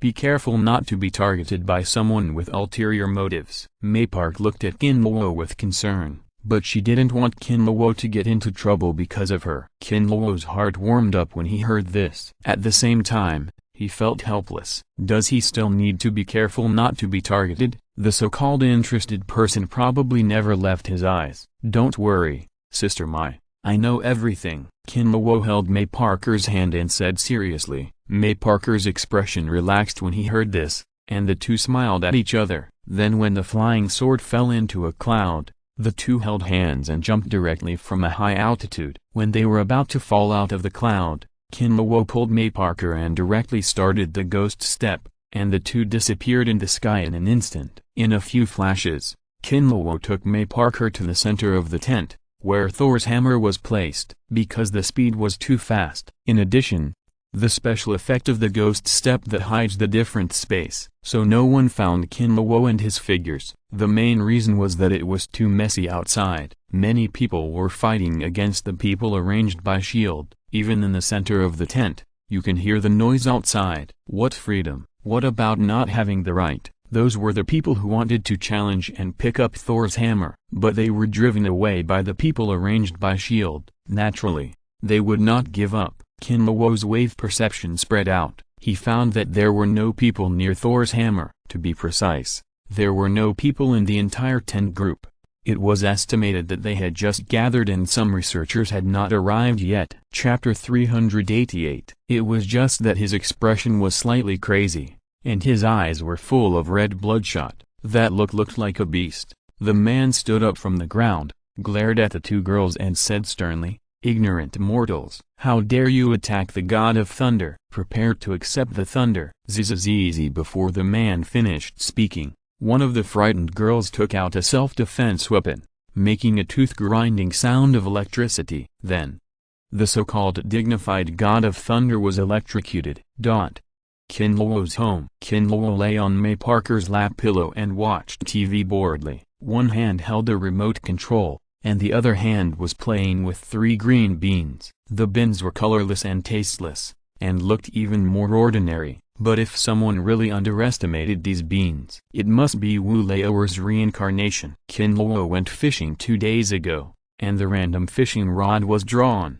However, under the buff bonus provided by Daredevil, Kinlawo did not suffer the tragedy of the matchlock gun, and the result of fishing was these 3 bins. Senzu bins, products of the Dragon Ball worlds. Senzu bins are cultivated by Karen Sage, Cat Sage, who lives in Karen Tower. Just eating one can instantly heal a person's injuries and maintain energy for 10 days without eating. Senzu bins are effective against diseases. Senzu bins can restore physical strength and treat external and internal injuries, but cannot cure other diseases. When I extracted the Senzu beans, to be honest, Kinlawo was still a little disappointed. After all, it is the Dragon Ball world, a world that destroys a universe at any time. There are definitely a lot of good things in it. Whether it is Kamehameha, Spirit Bomb, Magic Light Killing Cannon and other super strong Nirvana, or the special items that can stimulate one's potential,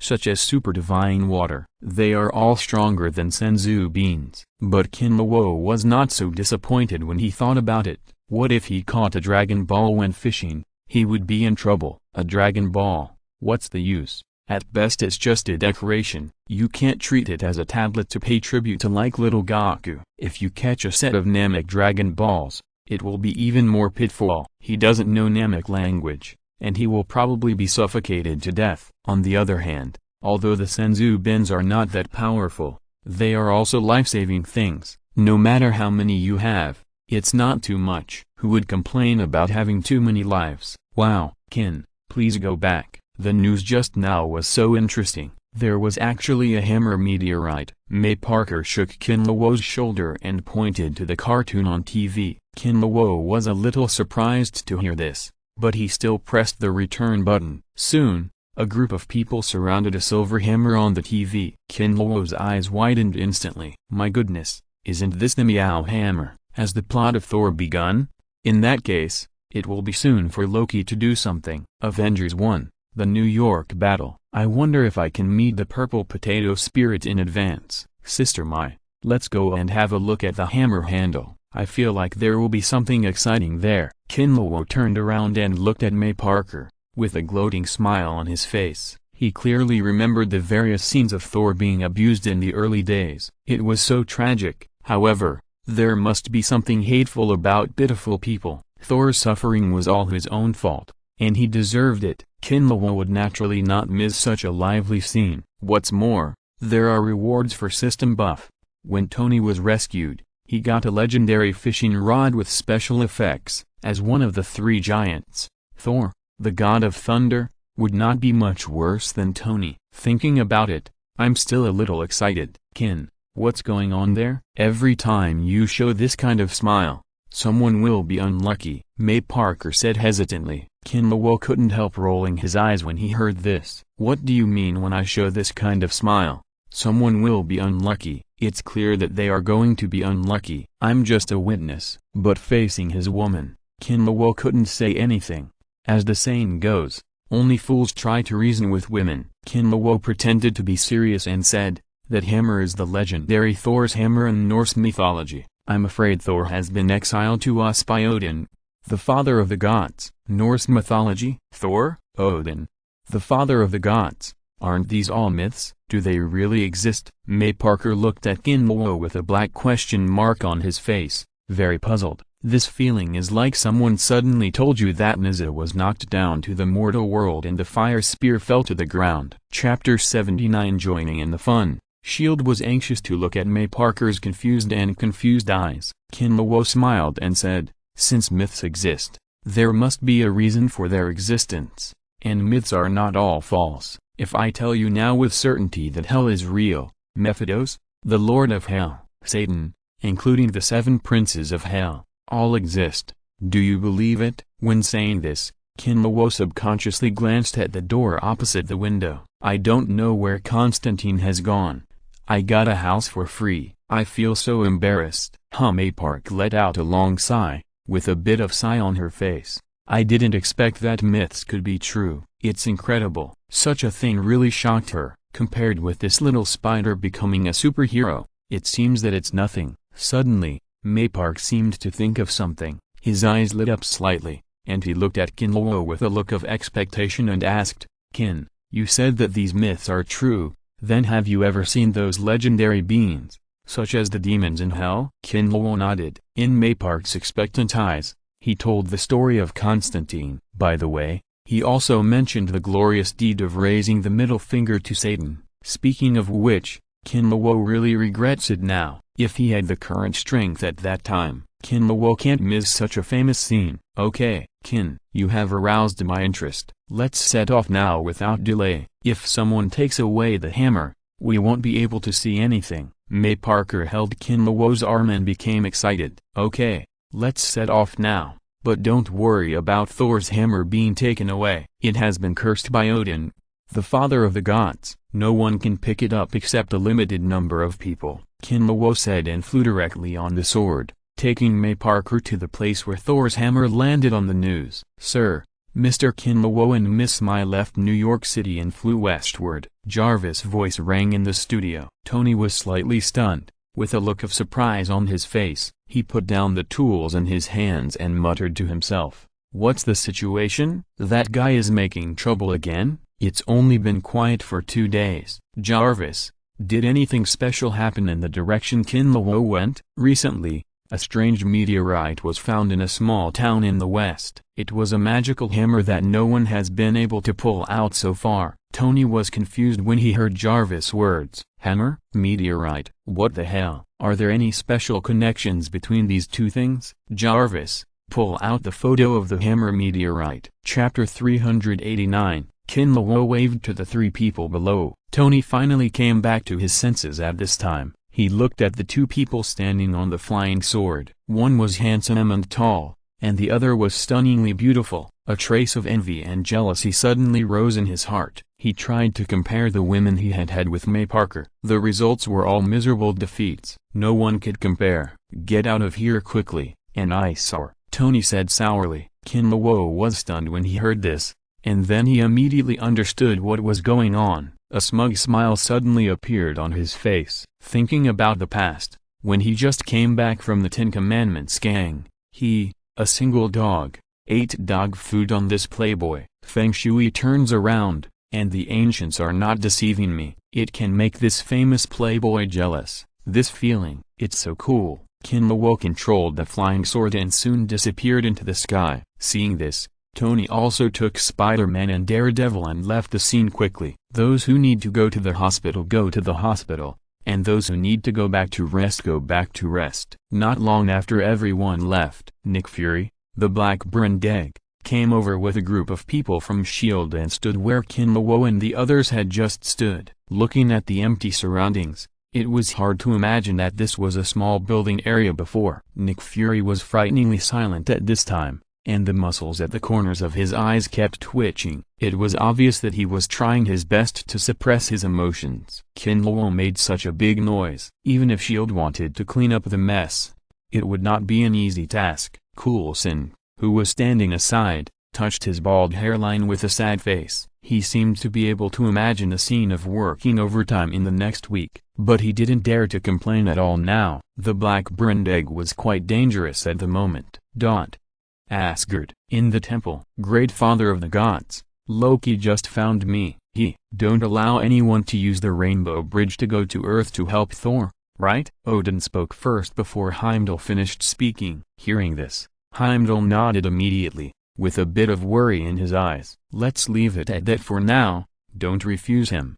But when the three warriors are going to help Thor, you can help him, Odin said, waving his hand tiredly. Okay, you go down first. Loki is about to assassinate you. Remember, don't reveal any flaws at that time. Hearing this, Heimdall had nothing to say, nodded heavily, turned around and walked out of the palace. But just as he was about to leave, he suddenly remembered the changes on Earth. Great father of the gods, I want to ask you, is there anyone else on Earth who can pick up Thor's hammer? Heimdall stopped and turned around, half knelt on the ground and asked, there will be people on Earth who can pick up Thor's hammer, but the number is definitely limited, so don't worry about anything. But Thor's sighed. Heimdall, it seems that you really care about Thor, but even if Thor's hammer is picked up by someone, what can it do? It's just a weapon. Heimdall's words were interrupted by Odin again. Odin's one eye flashed with brilliance. If someone can pick it up in front of Thor, it would be better, and let that bastard wake up that he is the god of thunder, not the god of hammers. He is too dependent on Thor's hammer now. Heimdall said solemnly, Great father of the gods, I found an extremely powerful human on the earth, who can even sense my existence across the 9 realms. Even Thor, I'm afraid he is not the opponent of that human. Now that Thor is exiled to the earth, if he meets that human, his life may be in danger. Hearing this, Odin's heart moved slightly. As the Lord of the 9 realms, a boss at the peak of the father level, he naturally knew about what Kinlaw had done on the earth. Just as Heimdall said, if Thor met that human, it would definitely not be easy. Even the power contained in that human's body, even he felt quite afraid. But in the end Odin decided to carry out his plan. Wave to Heimdall, I know, step down. Heimdall said nothing more. After bowing deeply to Odin, he turned and left the temple. At the same time, in the treasury of Asgard, there was a huge azure box among countless treasures. This was the icebox, the treasure of the frost giants, the former enemies of Asgard. It was also the symbol and trophy of Odin's victory over the frost giants. Loki, wearing a green robe and double horns on his head, walked slowly to the icebox. The moment he picked up the icebox with both hands, his skin turned ice blue, his eyes also turned blood red. Chapter 78 Thor was electrocuted. A strange meteorite. Stop! Loki put down the icebox. Suddenly, Odin's voice sounded behind Loki. His tone was filled with anxiety and anger. Loki paused for a moment after hearing this, and then turned around with a stagger. His ruby-like eyes stared at Odin. No one knew his mood at this moment. He finally understood that his true identity was not a prince of Asgard. He was a frost giant, the prince of the frost giants, the son of the frost giant King Laufey. Think about your former pride and beliefs. It's so ridiculous. You are just a trophy like this frost box. Collapsed.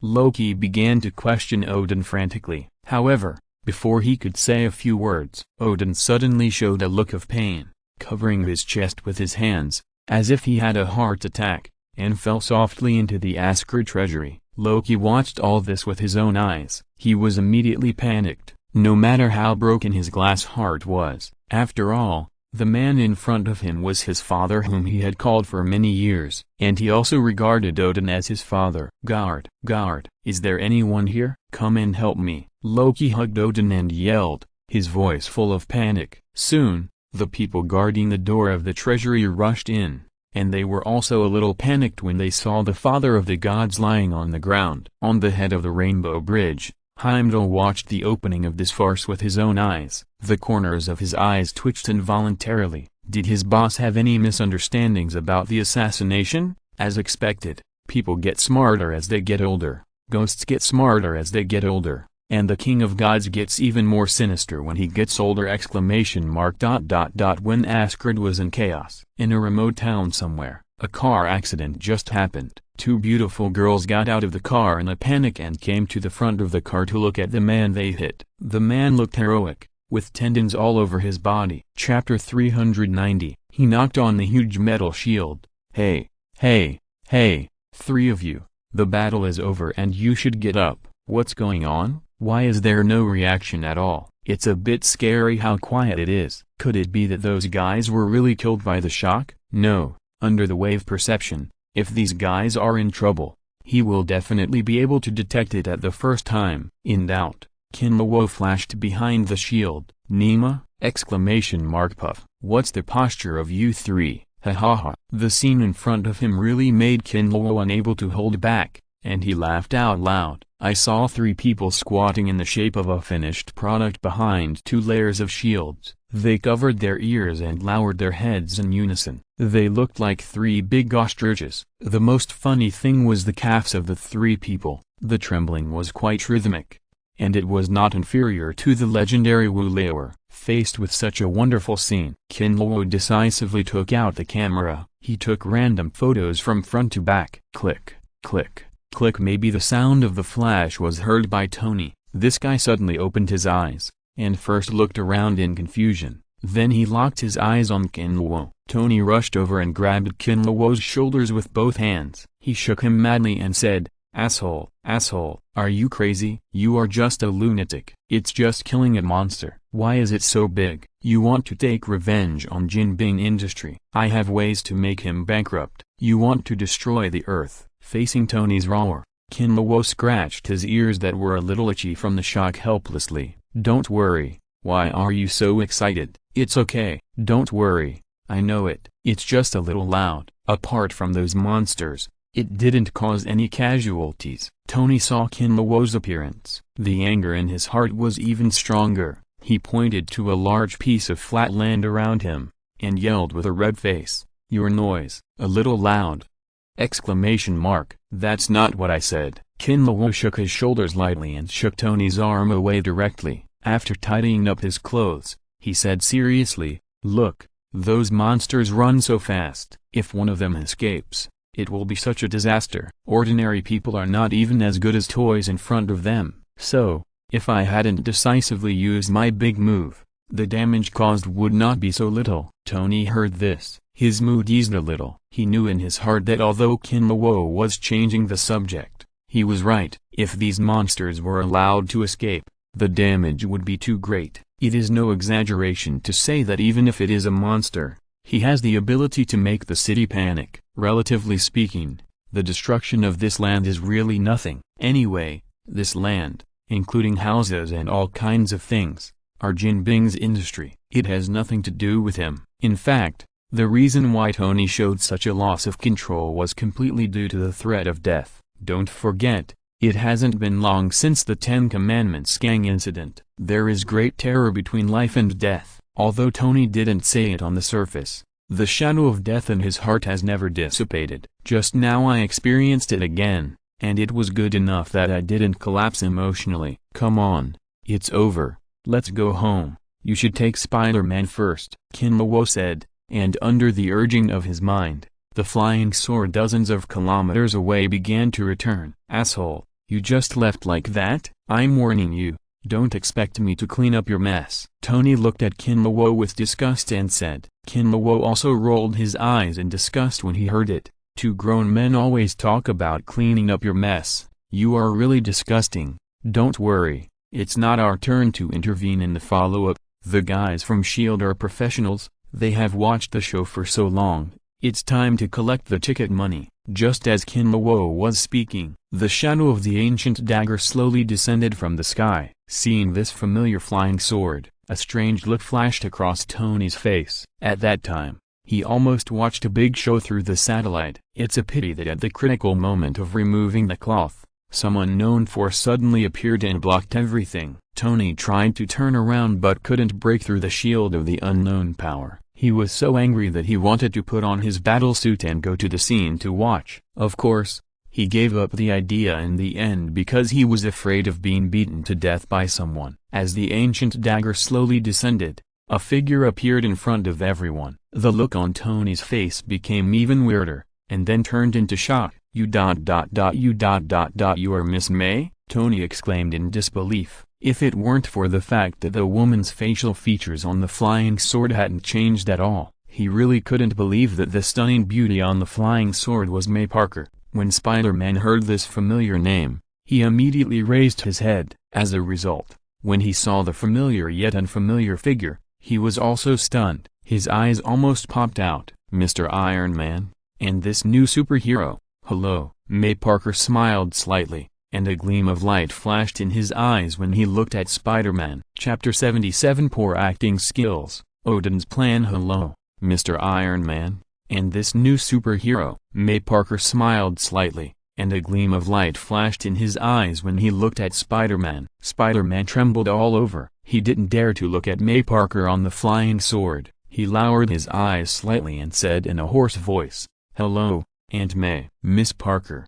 I am your good neighbor Spider-Man." After stuttering to finish this sentence, Spider-Man felt as if a century had passed. His palms were full of sweat from nervousness. "Hello, Spider-Man. It's our first meeting. Alas, I always feel that your voice is a little familiar." "Have we met before?" May Parker asked in surprise. "Ha ha ha. How is it possible? I just came to New York. I definitely haven't seen it." Spider-Man was almost scared to kneel on the ground when he heard this. After a few forced dry laughs, he closed his mouth and walked aside. He was afraid that if he said a few more words, his identity would be exposed. Little did they know that, except for Daredevil, the people present knew the situation clearly. When the aunt and nephew were talking, Tony and Kinlawo really used all their strength to hold back their laughter. Only the crazy shaking shoulders could prove how hard it was for the two to endure. Puff Kinlawo really couldn't help laughing out loud, but he immediately covered it up with a cough. Ahem.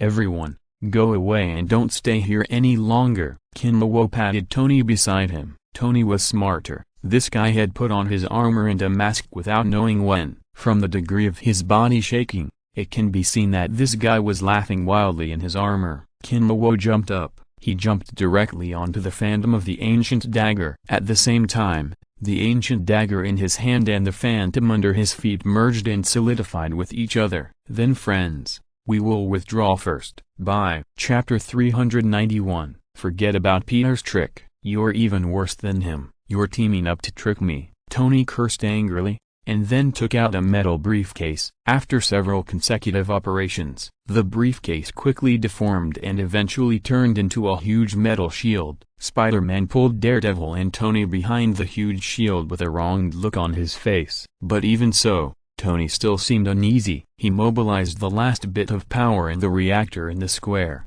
and forced the shield to open while ensuring that he would not die. At the same time, he took the initiative to detach from the battlesuit, and the parts of the battlesuit were quickly assembled to form a small shield. All this is slow to say, but the actual operation is extremely fast. In just a few seconds, Tony already had 3 more layers of protection. With Kinlawo's sword shield, there are already 4 layers of protection. Seeing this, Kinlawo couldn't help laughing. Tony is really a very cherishing person. But think about it.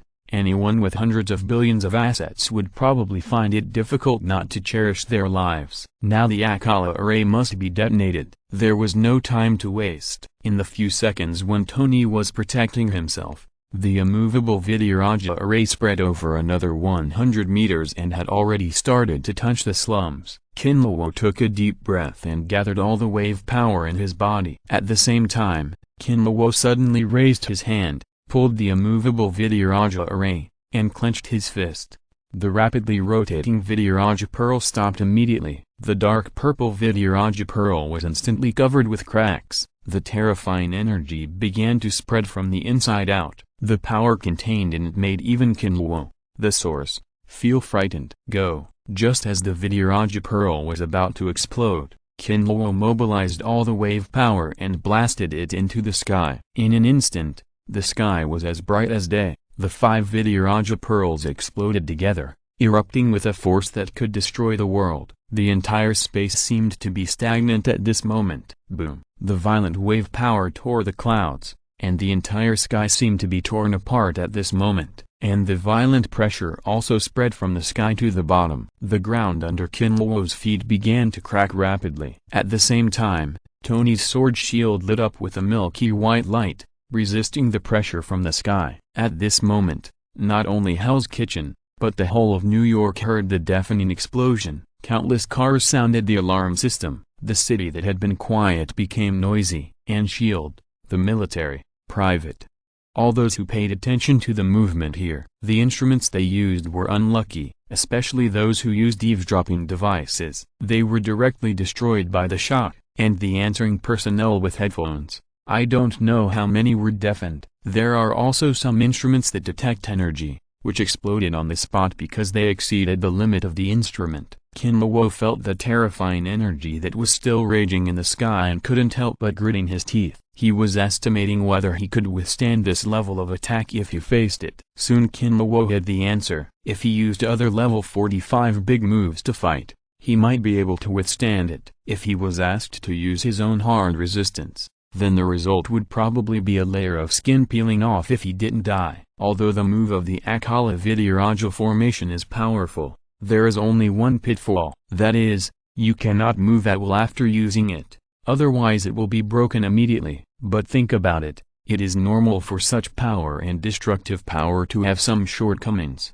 Just as Kinluo was thinking about the problem of the Akala Vidyaraja formation, he suddenly felt something was wrong. It seemed that there were several eyes staring at him. These eyes were extremely obscure. If Kinluo was not in the azure state now, the wave perception reached the maximum. He might not be able to detect these eyes. One of the eyes that made him most afraid came from the east. This look did not leave the scope of this land. After a little thought, Kinluo knew the owner of that look. For this land, at present, only one look can make him alert and feel afraid. I am afraid there is only one person, Supreme Master Guyi.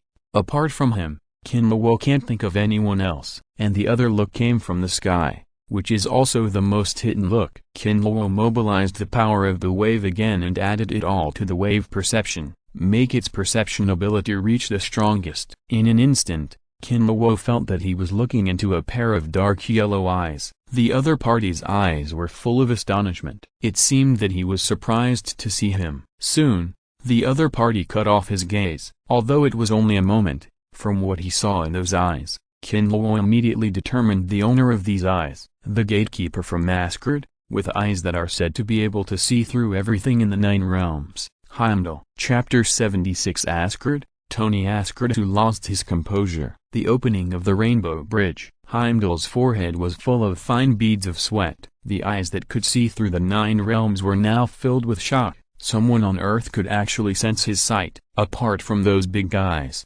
this kind of thing has not happened for many years. I really don't know where such a strong man came from on Earth. Even Thor, I'm afraid he can't cross the 9 realms to sense my existence, right? Heimdall muttered. In his heart, he secretly compared his own heir to the God King, Thor, with the Earth powerhouse he had just seen, even though he was unwilling in his heart. But the result of the comparison could not deceive him. If the Earth powerhouse fought with Thor, the final winner would definitely not be Thor. Heimdall, I want to talk to you. Just as Heimdall was thinking, a slightly feminine male voice suddenly sounded in his ears. Looking back, after seeing the person coming, Heimdall's eyes flashed a strange color. The person who came turned out to be Loki, the god of conspiracy and trickery. This guy still had a malicious smile on his face. Obviously, he didn't have anything good to say. New York. The ruins of Hell's Kitchen. Kinluo waved his hand lightly, and the sword shield dissipated instantly. If you're listening to this novel on a channel other than Fanfic World, it means they downloaded and uploaded it without effort. We cordially invite you to visit our channel, Mundo Fanfic Novelist. There you'll find the original version of this story, and you can explore many other novels of various genres. We are waiting for you to immerse yourself in a world of incredible novels. Chapter 392. They ran away in all directions. Seeing this scene, Tony was extremely upset, but for the sake of the overall situation, he still reminded loudly, "Kin, we can't let them run away like this. If they wreak havoc in the city, the consequences will be too serious." Kinluo smiled and nodded.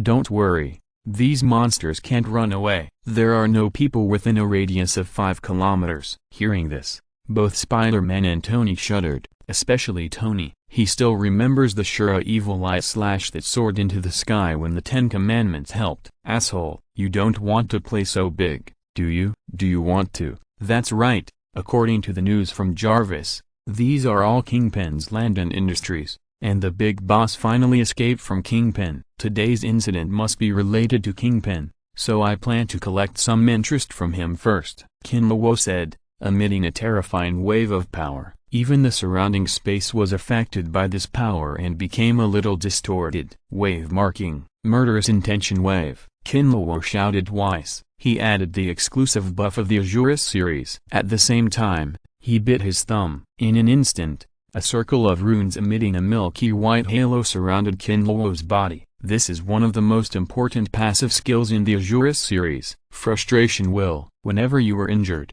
it will automatically appear to enhance the host's strength. But now no one hurts Kinluo, so he can only solve it himself. The skills of the Azurus series are ready. Kinluo is also ready to release the big move. After all, he just wants to destroy everything around him this time. He doesn't want to hurt innocent people, so he didn't use the buff skills of the Ghost Array in other series. But even so, the power Kinluo exuded at this time also frightened Tony and others not far away. Daredevil's senses are particularly strong. After all, he has no eyes, and relies on the other 5 senses to perceive everything around him. In a way, Daredevil is really a good seedling of the Azurus series. It's a pity that he doesn't have a ghost hand. Otherwise he would definitely be a good Azure. Crack. The sound of a soul shattering reached everyone's ears. The 5 rapidly rotating engravings above Kinluo's head shattered one after another, turning into 5 groups of extremely violent power, and began to devour everything around them like a black hole. At the same time, a dark purple array diagram began to spread rapidly with Kinluo as the center. In the blink of an eye, it covered the entire 5-kilometer radius. When the magic array was formed, the 5 groups of violent power began to shrink rapidly, and then condensed into 5 huge energy balls. The energy balls were the same color as the array, both dark purple. Each energy ball exuded a terrifying and even desperate pressure. "Akala Array!" Kinluo roared, and the 5 energy balls spread rapidly, accurately landing on the corresponding place of the magic array. The invisible force suppressed everything around. "Damn it, this guy is playing a little too big." Tony swallowed hard, his eyes full of horror. Although they were not really affected by the Akala formation because of Kinluo, the pressure from the Akala formation alone suppressed them and made them unable to move. At the same time, the 5 energy balls that spread out began to rotate rapidly around the trajectory of the formation. The extremely terrifying tearing force erupted from the magic circle. Wherever the Akala formation covered, all objects were torn apart by this force. Houses, streets, street lights, and everything else were not spared. The Hulk soldiers naturally could not escape. It can be seen that the remaining Hulk soldiers were sucked into the Akala formation. In the blink of an eye, they turned into ashes along with everything around them. No one was spared. Even the strong defense of number 3, when facing the Akala formation, only lasted 1 second longer than his companions. Without even a scream, he was completely turned into ashes. At this moment, everything within a radius of 5 kilometers has been turned into ruins. To be precise, it has been razed to the ground. The whole land returned to its original state. However, the power of the immovable king formation showed no sign of diminishing. On the contrary, Kinluo noticed that this power seemed to be spreading. Chapter 75. Detonating the immovable king formation. Watching the immovable king formation from the sky, Kinluo used it for the first time, and he didn't dare to use all his strength. But even so, The power of this move surprised Kinluo sincerely. It really deserves to be a 45-level big move. The power is much stronger than ordinary skills. But then again, what is going on with this spread? Whether in the game or in what Kinluo has comprehended, there is no such thing as spread. In just less than 10 seconds, the influence range of the immovable king formation has spread hundreds of meters. If it is farther, it will exceed Jinbing's territory in this area, so it must be detonated. But before that, we have to consider the safety of May Parker and Tony. Even if Kinluo has covered them all with his own wave power, he must be sure that the power of the immovable king formation itself will not harm them. But after the detonation of the Akala array, the residual power of the power that erupted was still not to be underestimated. If you are not careful, Tony and the others may be killed by the residual power, so they still have to add a layer of insurance. Otherwise, there is no place to buy regret medicine. Kinluo did two things at once. While stabilizing the Akala array, the sword energy around him lingered. It turned into two sword beams, flying towards Tony and others and May Parker respectively. Hey Kinluo, you are crazy about killing? Tony saw a sword-shaped stream of light flying towards them and couldn't help shouting loudly. Stop talking nonsense. I'm protecting you. Hurry up. Don't be idle. This thing has to be detonated. Kinluo's voice just fell. The sword beam turned into an invisible sword energy shield, covering Tony and others. The same was true for May Parker above. But under the control of Kinluo's mind, the sword under May Parker's feet had quickly left the area to ensure that the damage was minimized. Chapter 393. What's more, they had never heard of such a sharp attack. Jarvis' analysis shocked Tony even more. These wind blades were actually formed by powerfully attacking compressed air to create a vacuum. Spider-Man was even more confused. He probably would never have thought that the person who helped him at this time was actually his most respected Aunt May. May Parker, above the sky. May Parker, who had just performed Storm Kick Rain, showed a trace of fatigue on her face. After all, she had just mastered the Navy 6 styles. Although the blessing of the system allowed her to reach the elite level of mastery,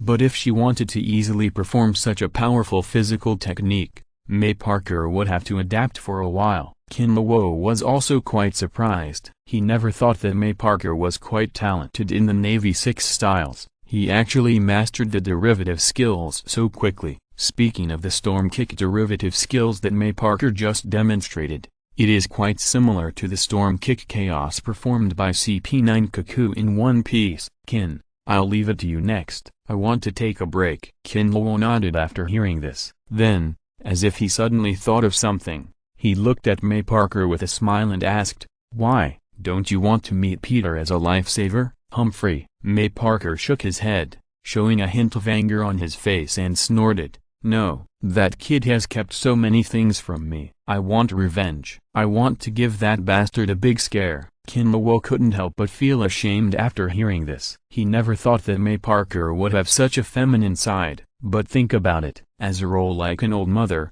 she knew everything but was kept secret by her son for so long. She didn't say it on the surface, but she must have felt uncomfortable in her heart. "Okay, then you take a break, and then it's up to your man to perform," Kinluo said as his mind moved, and the ancient dust short sword appeared in his hand. The ancient dust short sword under his feet became much more illusory. It looked like it was projected, giving people a feeling that it would fall at any time. May Park was a little flustered, but after seeing Kinluo's handsome profile, all the worries in his heart disappeared. At this time, Kinluo flew down directly with his hand, silver light falling blade, surrounded by violent sword energy. He began to fall at a high speed. At this time, the two scarred mantis monsters rushed to the vicinity of Tony and others. Boom! With a loud bang, Kinluo landed. The violent sword energy turned into a shockwave and scattered. The two nearby mantis monsters were directly hit. In the blink of an eye,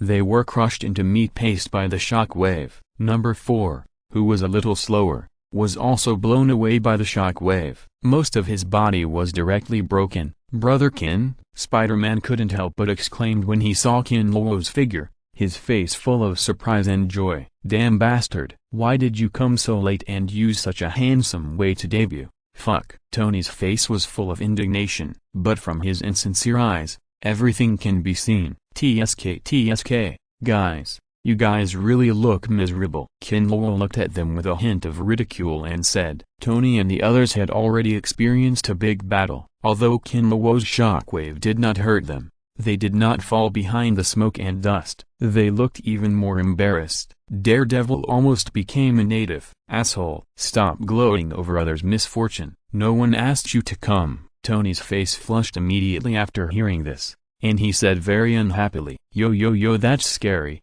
Mr. Tony, are you sure? Are you really leaving? I'll pick you up after you're done. Kinlaw looked at Tony and said with a yellow-eyed look, you bastard. Tony was so angry at Kinlaw's behavior that he was about to speak stubbornly. The little spider beside him said quickly, Brother Kin, please quickly deal with these monsters. The noise is loud enough. God knows how much I want to sleep now. Hearing this, Kinlaw showed a fatherly smile to the little spider very rarely.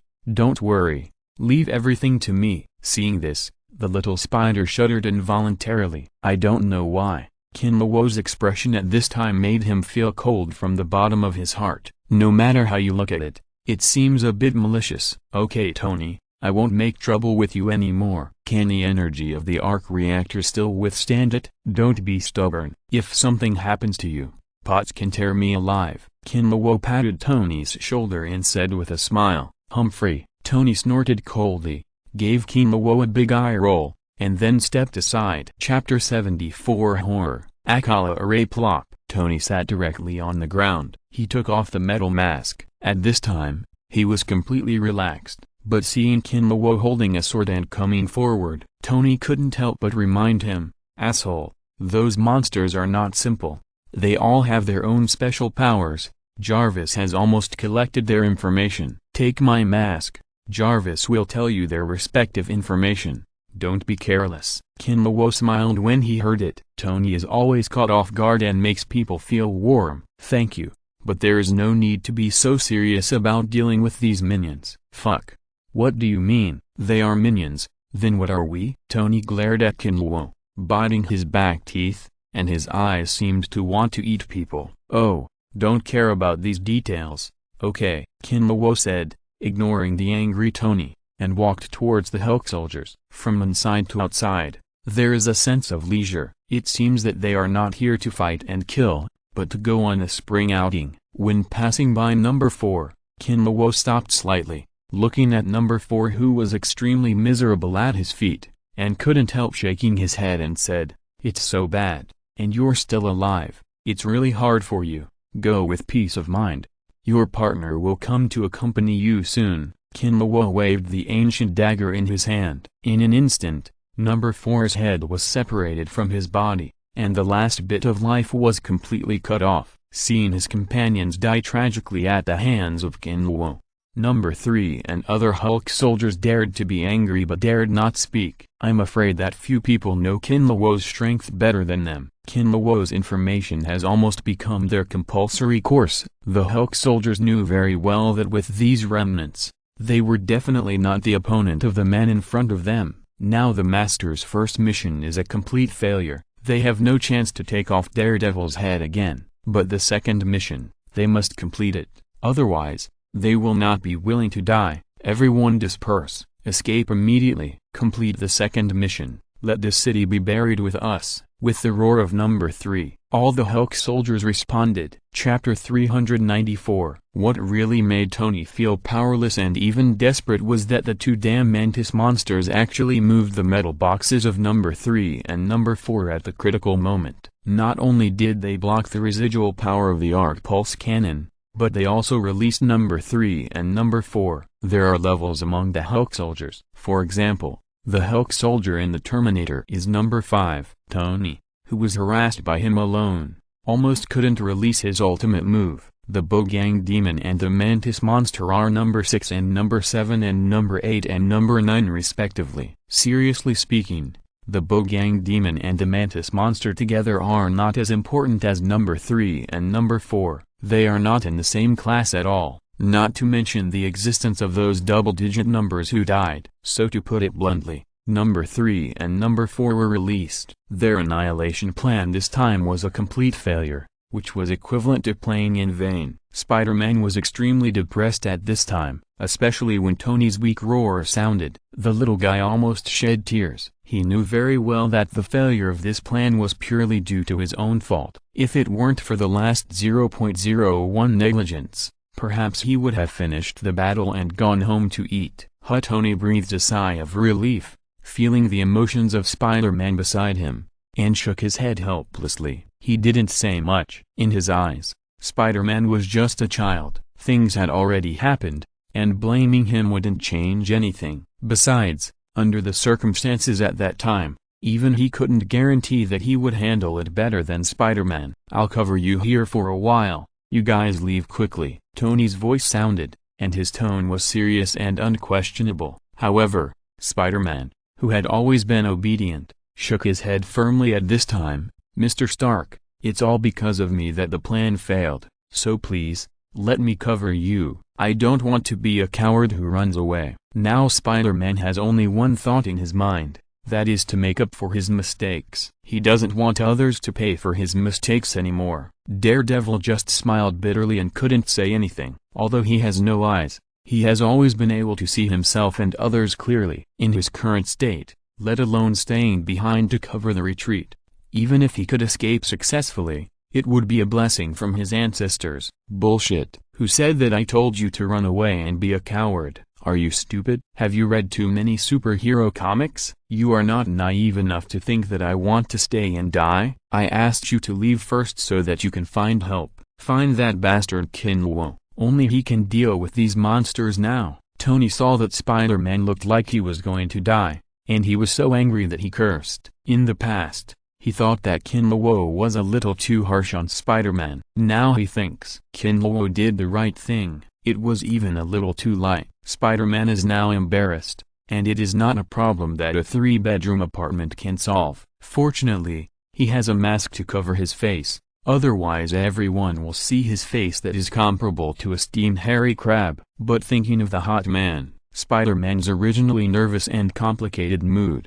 but now he is much more relaxed. He secretly cursed himself for being so stupid. There is obviously another trump card at home. After this period of special training with Kinluo, he can be said to have completely understood what the strength gap is. Until now, he couldn't let Kinluo fight him with a sword. He just used 2 fingers. "Don't drive. Go to hell." Human, Number 3, who was freed from his restraints, roared, and his entire body began to change dramatically at this moment. It was as if he had become a different person. He kept shaking all over, and his originally sturdy figure swelled up at a speed visible to the naked eye. It looked like the transformation of the Warden in the King of Power. The rest of the monsters have changed a little bit at this moment. Some are taller, and some are more sturdy. The most disgusting ones are the 2 Bogang demons. The lumps all over the body were broken, and the dark green and slightly yellow liquid flowed all over the ground. Wherever the liquid went,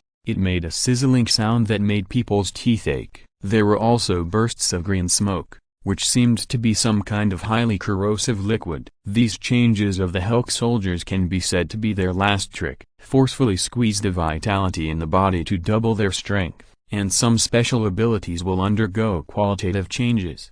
However, such a trick is naturally not easy to perform, because the vitality is forcibly squeezed. After using this trick, Hulk soldiers can only survive for 8 hours at most. After this time, even gods can't save them. Seeing the changes in those guys, whether it is Spider-Man or Daredevil, even Tony feels his throat dry and cold sweat appears on his palms. Chapter 73 Langiayu, Kinluo arrives. Kill. Number 3 roared to the sky. Roar. Times and the Hulk soldiers behind him roared in unison and rushed towards Tony and the other 2. Number 4 and the 2 mantis monsters charged the fastest. The after images behind them can be vaguely seen. After the transformation, Number 4's 2 hands turned into 2 dark green blades, one long and one short. The figure is shorter, not only faster, but the 2 blades are also terrifyingly sharp. Wherever they went, whether it was asphalt or anything else, it was extremely smooth,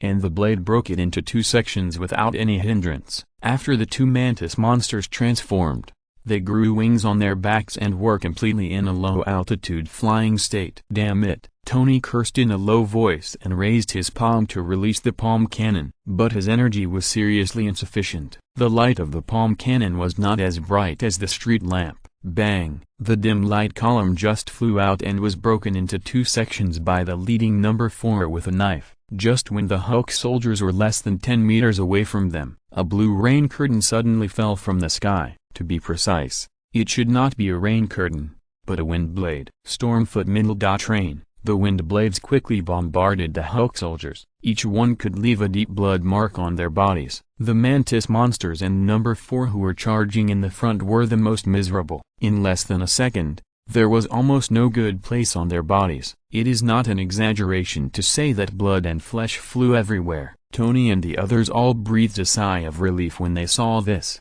The situation just now was too critical. Among them, Spider-Man was the only one who still had the ability to fight, and he had used up all his spider silk. As for the other two, they were basically in a semi-disabled state. In such a situation, facing the vicious Hulk soldiers, the result was predictable. But what surprised them even more was who helped them. The voice coming from the sky seemed to be a female voice, and it sounded familiar. But the women they were familiar with did not have extraordinary powers. Chapter 395. At this time, the web-filling liquid in the web launcher had been almost consumed. Whoosh! The tired little spider shot out the last spider web. He sat down on the ground without even looking at it. The continuous high-precision shooting of spider silk, even with the assistance of Jarvis, was exhausting for him. However, seeing the dense spider silk around him, a smile full of accomplishment appeared on the little spider's face. After a short breath,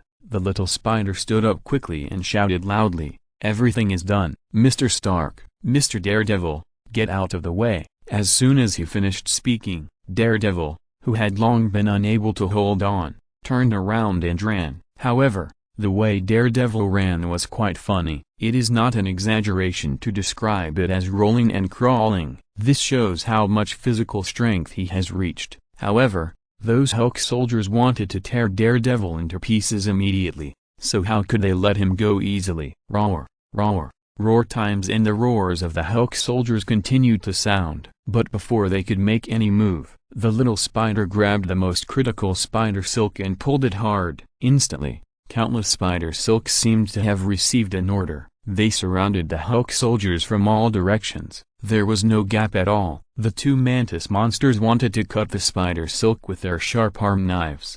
But as soon as they raised their hands, their joints were entangled by dense spider silk. They couldn't move at all. The rest of the Hulk soldiers were naturally unwilling to be bound. They struggled desperately or attacked the flying spider webs. But Jarvis's calculations were not given in vain. It can almost be said that there was nothing left to be planned. No matter how the Hulk soldiers struggled, they were finally tied together. More than a dozen Hulk soldiers plus those spider silks. The scene was beyond description. The little spider looked at his masterpiece with great satisfaction, and laughed loudly in a very childish way.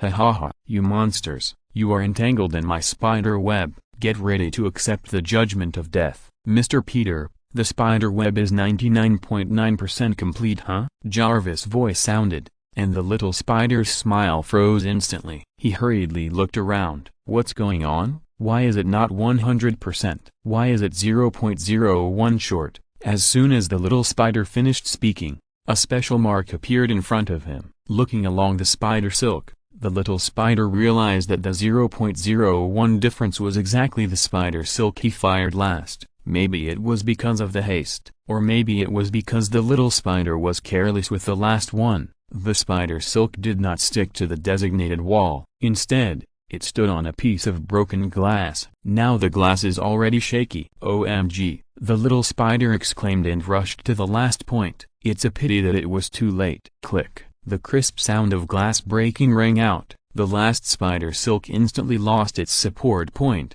and all the spider webs immediately began to fall apart. Bang bang bang bang, the sound of spider silk breaking sounded. It seemed to form a kind of music. As more and more spider webs broke, the restraints on the Hulk soldiers naturally decreased significantly. As the Hulk soldiers struggled, many of them had already broken free of their restraints. What should I do? What should I do? What should I do? Spider-Man was completely panicked at this time. Tony, who was in the sky, saw this scene and almost spit out a mouthful of blood. Fortunately, the energy of the arc pulse cannon has been gathered. Peter, you unreliable guy. Tony cursed and directly activated the arc pulse cannon. Boom. A blue beam of light 1 meter thick gushed out from Tony's chest and rushed straight towards the Hulk soldiers. Chapter 72. Failure at the last moment. The last trick. The night was illuminated by the arc pulse cannon. It was almost as bright as day. There seemed to be only that blue lightning beam between heaven and earth. Spider-Man and Tony's suits both have the function of eliminating strong light, so it does not affect vision.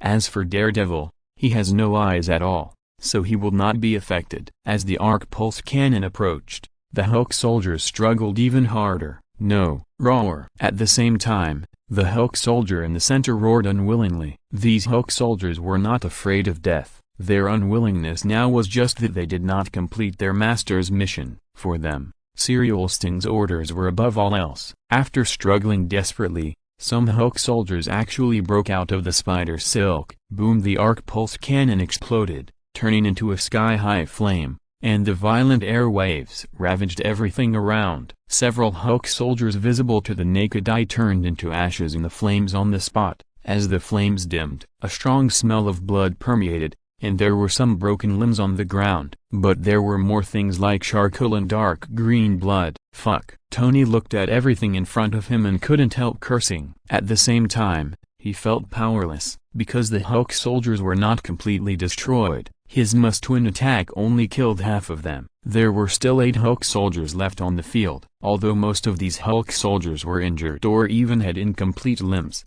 their vitality was quite tenacious. Being injured did not mean losing their combat effectiveness. On the contrary, it would further stimulate their ferocity and double their strength. Of course, this was not the most powerless part for Tony. When those Hulk soldiers broke free from the shackles of the spider silk, he had already expected this. Chapter 396. Tony really didn't want to accept this reality. You too, now is not the time to chat. At this time, Daredevil rolled over from nowhere. That's right, he rolled over. Daredevil looked extremely embarrassed now. The Daredevil battlesuit on his body was completely torn. There was a deep tear on his upper arm that could see the bone. The short stick in his left hand was cut off by 1/3 by something. God knows what he just went through. Those fearless and stubborn monsters like stones are fine. With his superb stick skills, he can barely deal with them. But the other 2 mantis monsters almost took his life. The arm knife is even sharper than number 4's samurai sword,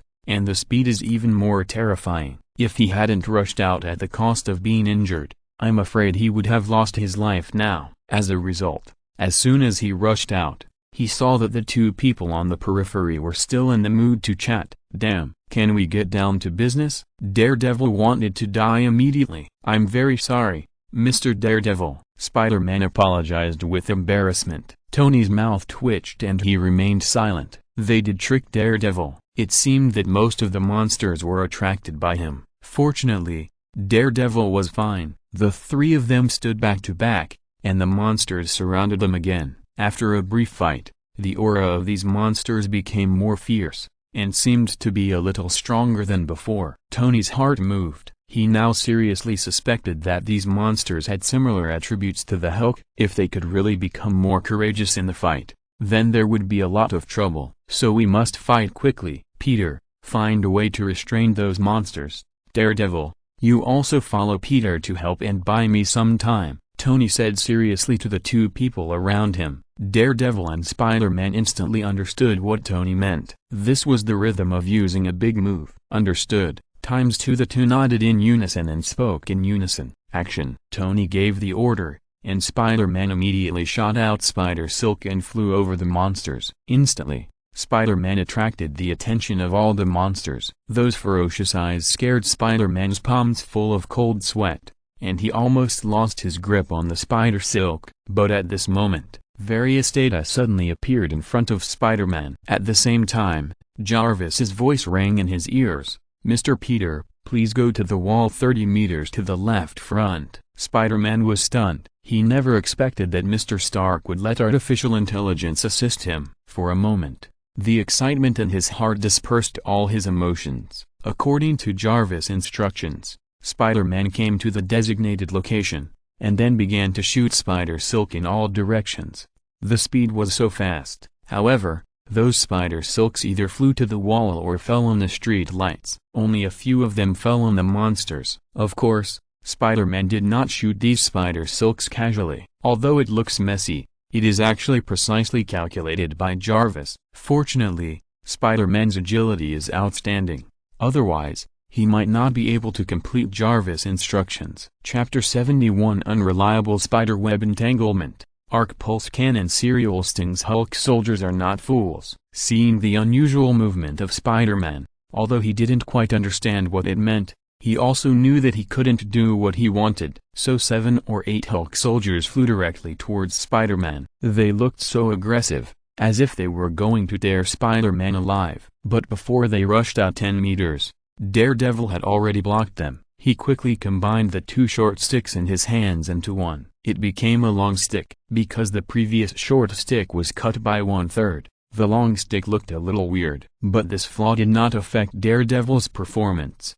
As the saying goes, an inch longer is an inch stronger. Although Daredevil's movements with a long stick were a little slower, he obviously changed his stick method, with wide movements and great domineering. The shadows of the sticks filled the sky, and the 7 or 8 Hulk soldiers couldn't break through Daredevil's stick shadows for a while. They were forced back by Daredevil several times and were unable to advance an inch. Daredevil looked like a man standing alone against 10,000 men. However, these were just superficial phenomena. In fact, if someone stood behind Daredevil now, they would find that the remaining battlesuit on his back was soaked with cold sweat. Daredevil's stick techniques seemed powerful, but in fact, it consumed a lot of physical strength. Every time he repelled the Hulk soldiers, Daredevil felt that his physical strength dropped sharply. In just less than half a minute, Daredevil felt that he was about to be overwhelmed, especially the 2 injuries on his chest and arms,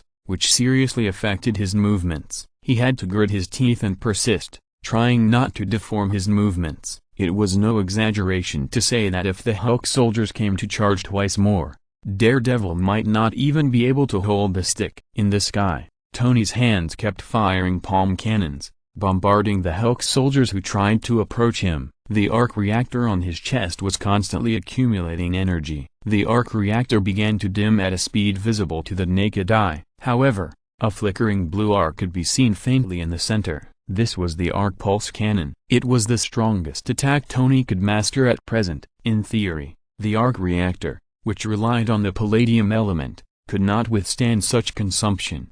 However, after being blessed by Kazan of the Soul Blade for a short period of time, Tony thought of a different way to increase the energy of the arc reactor, which was barely able to perform this move. Speaking of which, Tony originally planned to use this move against Kinluo, because this move consumed too much energy. Basically, after it was performed, Tony's arc reactor could only keep him alive, so he had to let Spider-Man assist. Use the spider web to trap the Hulk soldiers in one place, and then perform this fatal blow. On Spider-Man's side, after Jarvis's precise calculations, most of the spider silk had been arranged. Chapter 397. At this time, Spider-Man looked at the 2 human-shaped silkworm pupae. He asked anxiously, "Mr. Stark, what should we do with these 2 guys? Otherwise, you should transport them away first. It will be troublesome if they run away. Don't panic when something happens. Do you think I am not prepared?" Tony glared at Spider-Man with a look of disappointment. Then he took out 2 red and gold metal briefcases. Tony flew in front of the 2 human-shaped cocoons. He looked them up and down first. It seemed that he was trying to find the right position.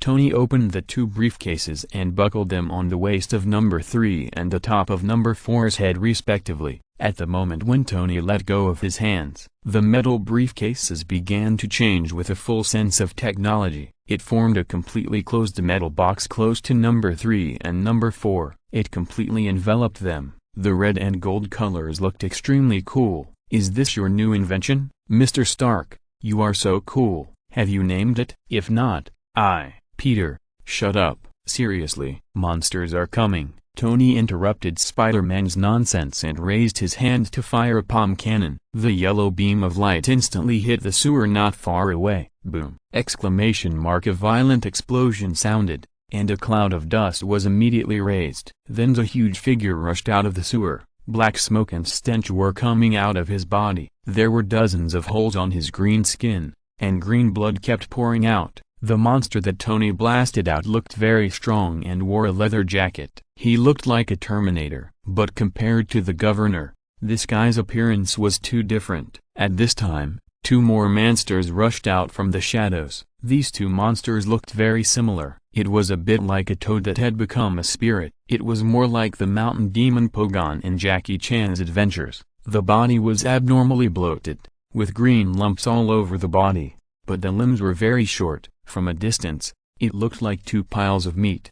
Tony and Spider-Man both showed disgust on their faces at this moment. The monster was powerful, but it was disgusting and irritating. It was really too much, especially for Spider-Man's new battle suit that he had just put on today. He really didn't want to be tainted by this monster. At this time, Spider-Man's eyes turned and looked at Daredevil, who was looking serious beside him. Anyway, Daredevil couldn't see it. Otherwise, before Spider-Man could think of how to pass the buck, Tony's voice rang from his ears. "Okay, Peter, these two guys are left to you." After that, Tony decisively flew to the side. Spider-Man looked at Tony, who had already distanced himself, with a look of astonishment on his face. He never expected that Mr. Stark would directly throw those two disgusting guys to him. Spider-Man looked at the saliva left by the two meat mountains. He shivered all over and turned his head to look at Daredevil. It turned out that Daredevil had distanced himself from him. Although Daredevil was blind,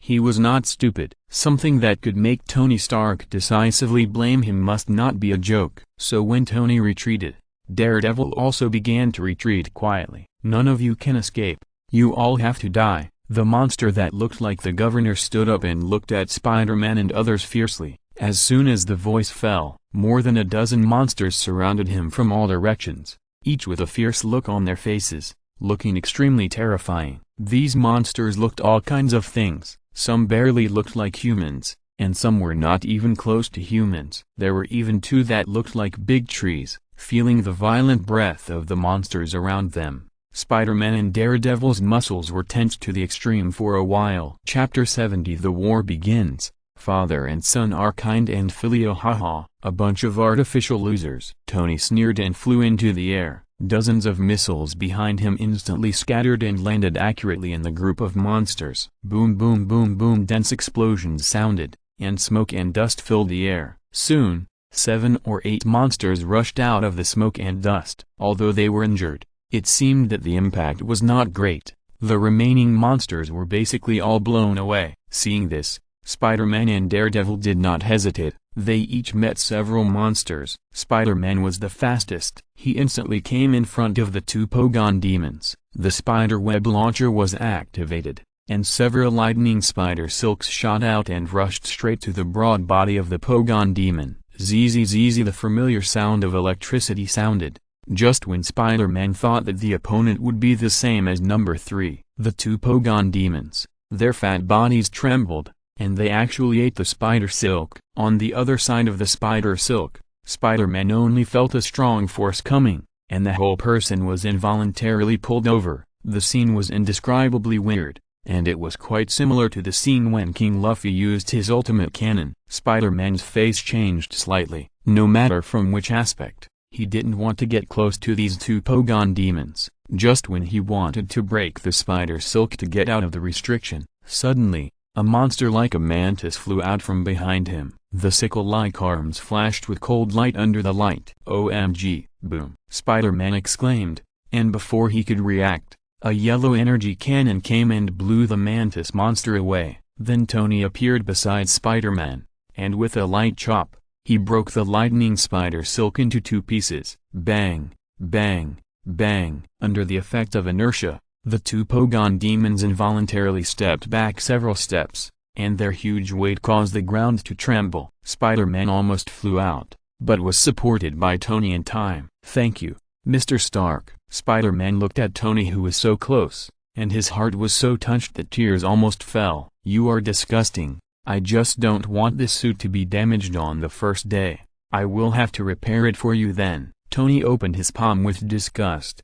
and fired 2 palm cannons. Boom, boom. The 2 monsters who were about to attack were blown away. If Kinlawo saw this scene, he would probably give a thumbs up and praise fatherly love and filial piety. However, the 2 monsters got up from the ground. They continued to charge towards Tony and Spider-Man fearlessly. However, they were blown away again just before they got close. Tony's expression under the mask became solemn. He said fearfully, "What are these monsters made of? Why are they so hard to beat? They are just like stones." "Yes, Mr. Stark, I just punched a guy dozens of times, but nothing happened. Instead, my wrist was hurt. If it weren't for the lightning spider silk, I'm afraid I would still be fighting with that guy now." Spider-Man agreed with a look of approval. Tony was not surprised when he heard this. After all, there is artificial intelligence in the spider suit, which is connected to Jarvis, so he knows what happened here. But personal experience is completely different from the cold data, and he didn't expect the other monsters to be so resistant. The palm cannon was blocked by 2 minions. Chapter 398. Kinlawo nodded. "Let's go now. The situation over there doesn't seem to be good." After saying that, Kinlawo directly urged the flying sword and rushed towards the direction of Hell's Kitchen at a very fast speed. At the same time, the battle over Spider-Man was over. After seeing the effect of his lightning spider silk on number 3, Spider-Man and Daredevil tied number 4 into a human cocoon with an overwhelming advantage. However, what to do next has become a problem. Needless to say, Spider-Man is a rookie and has no experience at all. Daredevil's way of dealing with these criminals is to pack them up and send them to the police station directly. But this method is obviously not suitable for monsters like number 3 and number 4. Once someone unties the spider silk for them, it is definitely impossible to deal with them with the power of the New York police, and there may be casualties. As for killing them, Daredevil has thought about it, but he gave up quickly. After all, neither he nor Spider-Man are bloodthirsty characters. To put it bluntly, they are 2 saint boys. It is basically impossible to let them hold a butcher knife. Even in terms of decisive killing, Spider-Man is better than Daredevil. Besides, even if they want to kill, they have to be able to kill. Now, except for Spider-Man's lightning spider silk, they basically can't break number 3's defense. Although number 4's defense ability is slightly weaker, its vitality is also very strong. Just when the 2 were distressed, Spider-Man's eyes suddenly lit up, and he looked at Daredevil excitedly and said, "Mr. Daredevil, why don't you send them to Mr. Stark? I believe he will have a solution." "OMG, do you know Tony Stark, the person in charge of Stark Industries, Iron Man?" Daredevil almost dropped his jaw when he heard this, and looked at Spider-Man in disbelief. My battle suit and my spiderweb launcher are all Mr. Stark's masterpieces. You know, these are all designed by Mr. Stark for me." "Oh my god, I almost..." When Spider-Man saw Daredevil's expression,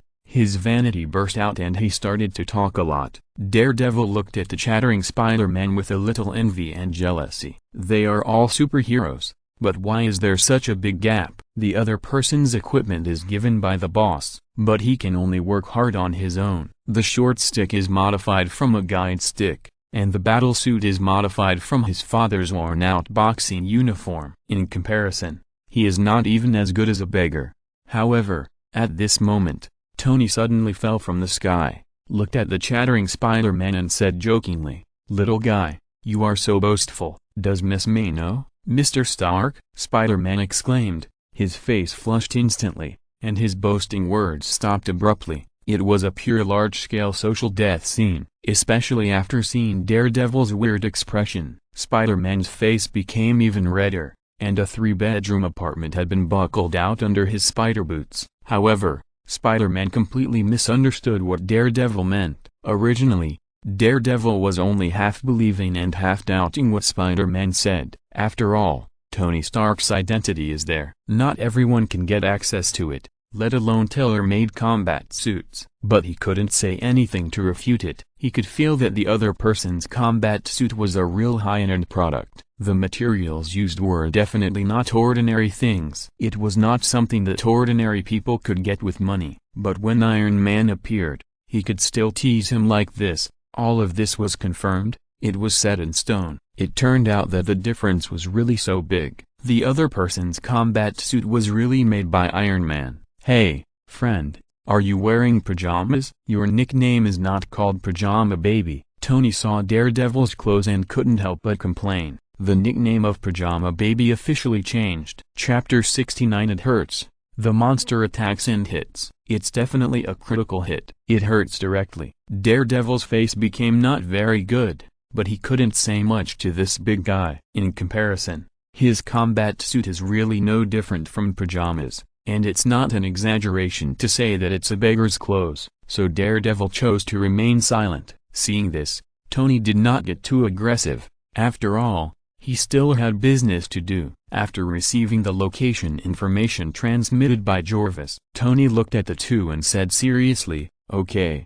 the tea party time is over, and the battle is about to begin. We are now surrounded by a group of monsters. If you don't take it seriously, you will die." Hearing this, both the socially dead Spider-Man and the autistic Daredevil were all alert. Spider-Man couldn't help but ask, "Mr. Tony, what's going on? We have solved the monsters. Why are there still monsters? Young people are young people. You just solved two. Do you think it's over?" Tony looked like a senior and said in an old-fashioned manner. In fact, Tony became a superhero no earlier than Spider-Man. He was even worse than Daredevil. It's just that due to the bonus of multiple halos. So when facing Tony, Spider-Man and Daredevil, the two young people, always feel a head shorter than him. They also don't think there is anything wrong with this, but think it's natural. Daredevil looked at the two human-shaped cocoons that were still trembling slightly, and felt his throat dry. Gulp. After swallowing hard,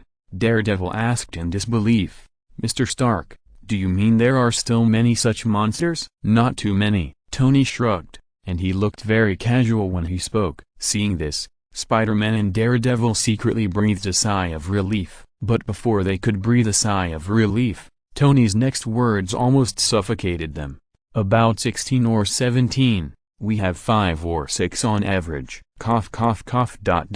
16 or 17, times 2." Daredevil and Spider-Man coughed violently, and almost exclaimed at the same time. They are both people who can see themselves clearly. They will never feel complacent because they have dealt with number 3 and number 4. They are also deeply impressed by the difficulty of these monsters. With Spider-Man's strength, facing such monsters, even if there is enough lightning spider silk, it may be easier to deal with one, but it is very difficult to deal with 2, and it is good to remain undefeated against 3. Now he is asked to deal with 5 or 6. Isn't that life-threatening? Spider-Man felt his scalp tingling. Daredevil is even worse than Spider-Man. He now feels his hands and feet go cold, as if he has seen the stairway to heaven. One monster can suppress him. There are a dozen monsters. Even if they are divided equally among the 3 of them, he should get at least 5. Facing so many monsters, he is lucky to have survived 5 rounds. It was the first time that Daredevil felt so powerless and so weak. However,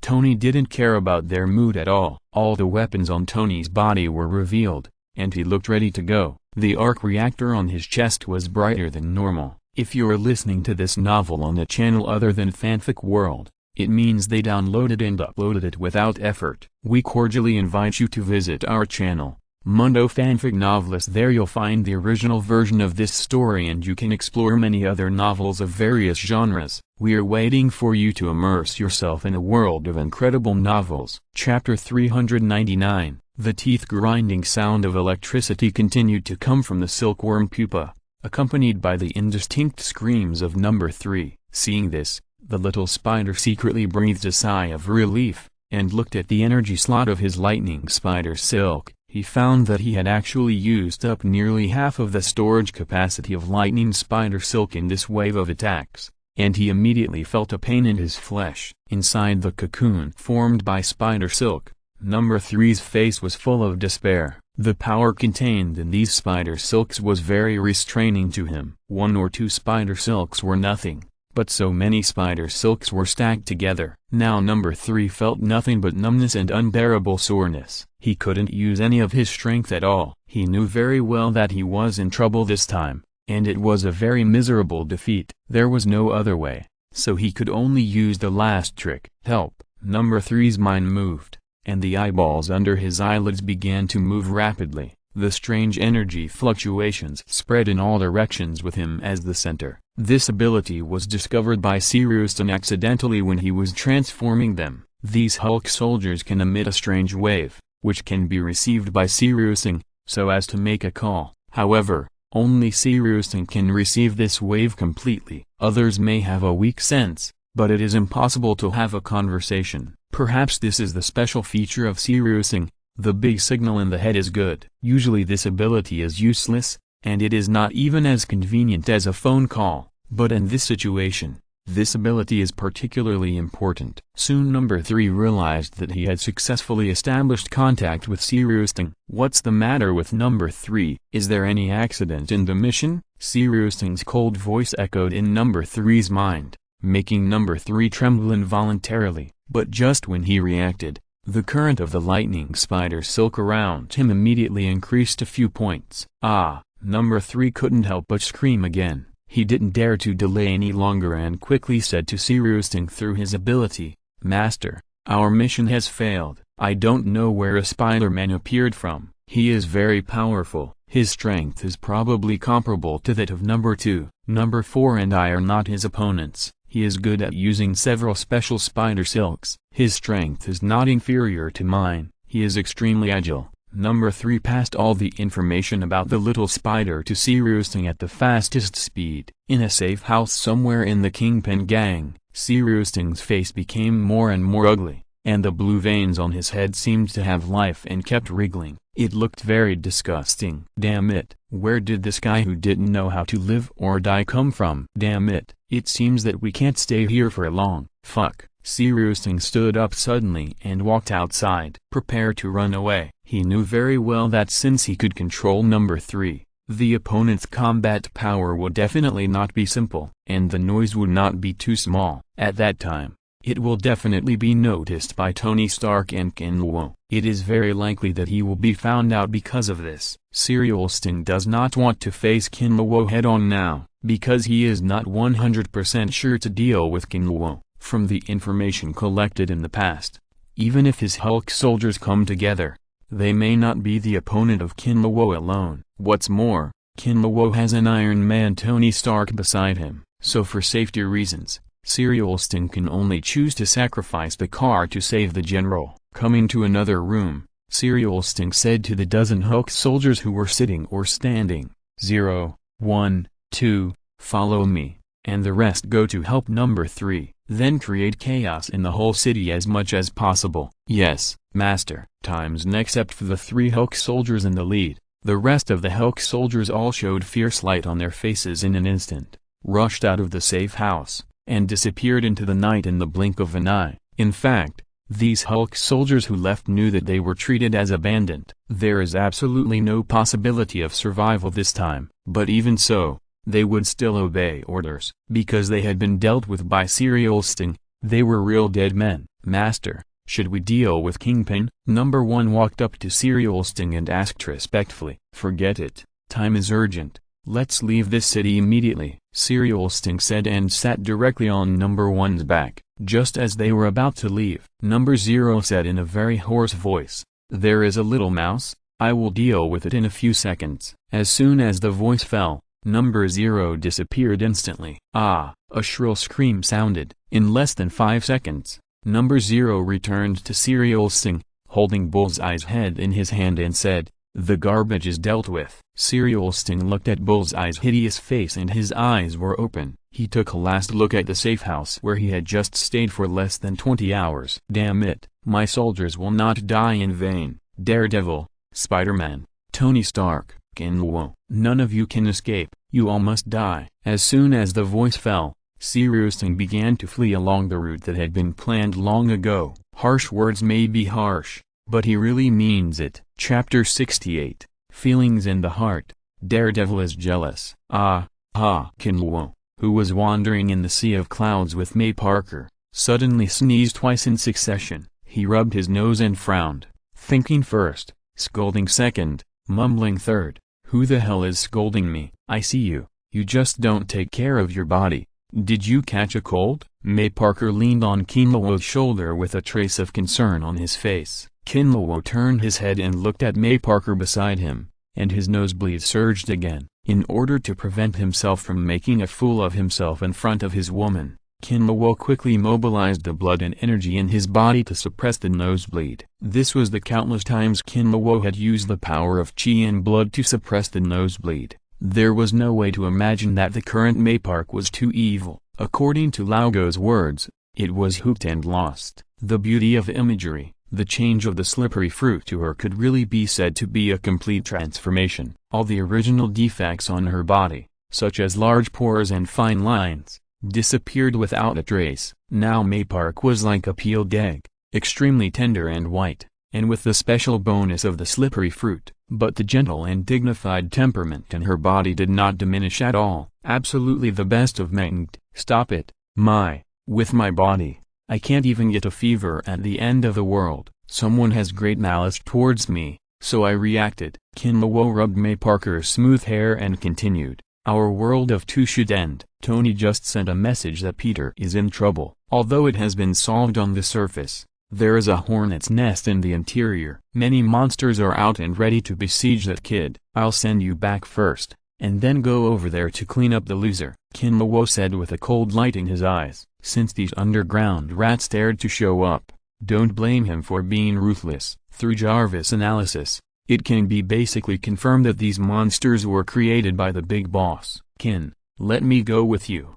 It's a good opportunity for me to try out the new power. May Parker waved his little fist and looked at Kinlawo seriously and said. Kinlawo hesitated a little after hearing this. He didn't really want May Parker to get involved in these things, but he thought about it. There will probably be more and more incidents like this in the future. After all, they are destined to be restless living in New York, so it is not a bad idea to let May Parker experience combat in advance. Okay. Chapter 400. Never expected that instead of being beheaded, he was hit by the opponent with his bare hands. That's right, he hit the opponent with his bare hands. The bug skill of a certain Lee boss. Spider-Man was half kneeling on the ground, holding the blade tightly with his hands together, in a very funny posture. At this time, Number 4 felt that his blood was constantly surging, and his sense of shame was stronger than ever before. He tried to take back the samurai sword with his arms, but found that the samurai sword seemed to be welded in the opponent's palm and could not be pulled out at all. Spider-Man reacted very quickly. Just when Number 4's old strength had just gone and the new strength had not yet been born, he twisted his arm suddenly. He actually took the samurai sword away. Number 3, who was torturing Daredevil not far away, saw this and his face suddenly changed. His expression became solemn. This sudden change was much more serious than he had imagined. Even he did not dare to guarantee that he could take the knife away from Number 4. Even though Number 4 had the problem of underestimating the enemy, the opponent's strength should not be underestimated. Number 4, come here and change people. You will deal with Daredevil. Make a quick decision and don't be willful anymore. Otherwise, if the master blames you, neither you nor I will be able to explain, Number 3 said in a deep voice, and then ignored Daredevil behind him and rushed towards Spider-Man. Feeling the powerful momentum of the other party, Spider-Man shuddered in his heart and quickly did a few backflips to distance himself. At the same time, he inserted the samurai sword into the ground. Swish, swish, swish. Several frozen spider silks shot out in succession, completely sealing the samurai sword in the ground. It looked like an ice flower suddenly grew on the ground, which was quite beautiful. Number 3 ignored the others and locked his eyes on Spider-Man. His muscles were tensed, and his whole body seemed to swell up. And Number 4 didn't say anything nonsense this time. Spider-Man brought him a lot of pressure. He knew very well that if this mission failed, he would face what kind of horror. The best solution now is to let Number 3 temporarily block that Spider-Man, and he quickly solved Daredevil and completed the mission first, then play with that Spider-Man slowly. Damn it, I don't know why there are so many heroes, they are all bored, Number 4 muttered, pulling out the spare short knife from his waist, slashing at Daredevil. Each move was fatal. The speed was getting faster and faster, leaving no room for maneuver. But Daredevil is not a lazy guy, and he is best at this kind of close combat where every inch is short and every inch is dangerous. With a quick attack, Number 4 was unable to take down Daredevil for a while. Speaking of which, Daredevil's strength is also quite good. The embarrassment just now was purely because the two of them surrounded him, making it difficult for him to resist. And in a sense, Number 3 is quite restrained by Daredevil. Unless Number 3 takes the initiative to attack, Daredevil can't detect the other party at all. This makes him feel very tired. But now it's different. There is only Number 4. He also lost the samurai sword, and his combat effectiveness has dropped a lot compared to just now. Daredevil can naturally withstand it. With a quick attack, the sword lights and stick shadows kept interweaving, and for a while the two of them were actually in a stalemate. As for Spider-Man, it was much easier than Daredevil. Spider-Man's strength was almost equal to that of Number 3, but he was not as agile as Number 3. With his agility, the help of Spider Silk, and the bonus of Spider Sense, Spider-Man was already invincible when facing Number 3. So it was Spider-Man who was suppressing Number 3. However, Number 3's body structure was very strange. This guy's body seemed to be cast from fine steel. Spider-Man's fists basically had no effect on him. Number 3 didn't even blink for more than 10 consecutive rounds, but instead made Spider-Man's wrist hurt. OMG, are you a stone man? Why are you so hard? I can't hit you. Bang! Spider-Man muttered and tried to punch again, hitting the opponent's temple, but the same muffled sound was heard, and his wrist felt uncomfortable again. Have you had enough? Number 3 roared, punching out with gusts of wind. However, facing such a simple and direct fist, the little spider who had gone through Kinlawo's special training was not at all weak, and dodged easily in a few flashes. By the way, he kept his distance. Spider-Man, right? I advise you not to meddle in other people's business. Otherwise, if you really anger us, the consequences will not be something you can bear. Your family, you will also know what horror is. Number 3 threatened coldly, but he was secretly anxious in his heart. He could see that the little spider was just a fledgling superhero, so he decisively chose to attack his heart. As long as the other party could be cautious about his family, then everything would be fine. Little did he know that Number 3 was destined to think too much. When he heard this, the little spider almost laughed out loud. The figures of Kinlawo and Tony appeared in his mind involuntarily. As for Aunt May, the little spider believed that as long as she was with Kinlawo, there would be no danger. Otherwise the person on the other side might be very dangerous. Are you sure you want to threaten my family? You are very likely to die. The little spider looked at Number 3 with extraordinary sincerity and said. However, Number 3 did not understand Spider-Man's kindness, but thought that he was threatened. He laughed in anger. Boy, don't think that you can be so arrogant just because you have some extraordinary power. My master's power is beyond your imagination. I have several brothers above me. It's easy for them to kill you. Whoosh, whoosh. Spider-Man was too lazy to explain and directly activated the spider web launcher, launching 3 completely different spider silks. Since pure physical attacks with fists and feet are ineffective, we can only try these special spider silks. Speaking of which, Spider-Man was still somewhat fortunate in his heart. Fortunately, he had undergone special training from Kinlawo before, and today he also got the spider suit and spider silk launcher. This made his combat power change dramatically. Otherwise, if he had been in the past, facing an enemy like Number 3, he would probably have been at a loss at that time. Chapter 67 Human-Shaped Cocoon. Running away again. The ice spider silk is useless. The super speed spider silk is useless. The moment the lightning spider silk touched Number 3, his body trembled noticeably, and his charge slowed down. Spider-Man's eyes lit up. The lightning spider silk was effective, and it looked quite effective. Seeing that it was effective, Spider-Man immediately tapped the web launcher and switched all the spider silk to lightning spider silk mode. The numbness on his body made Number 3 frown, and he became more and more irritated. He grabbed the spider silk stuck to his body and pulled it hard. With his previous experience, There was no suspense about the spider silk this time, and he tore it apart directly. The spider silk broke apart, and the spider silk on both sides fell limply to the ground. The blue electric current was still flashing on the spider silk. It looked particularly eye-catching in the dark night.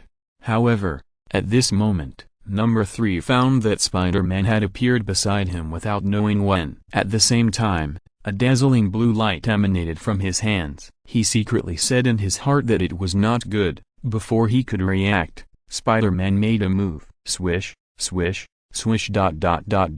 Continuous air-breaking sounds were heard, and countless spider silks shot towards Number 3. The little spider grabbed one of them, and like a spinning top, it shot spider silk around Number 3 in 360 degrees without dead angles. In just 2 or 3 seconds, Number 3 was completely buried in the spider silk. He turned into a human-shaped silkworm pupa. End of this chapter. Thank you very much for reaching the end. Don't forget to like. Looking for more exclusive content and immediate access? Subscribe to our Patreon. Remember, every like, subscription, or donation encourages us to continue. Thanks to everyone. See you in the next video.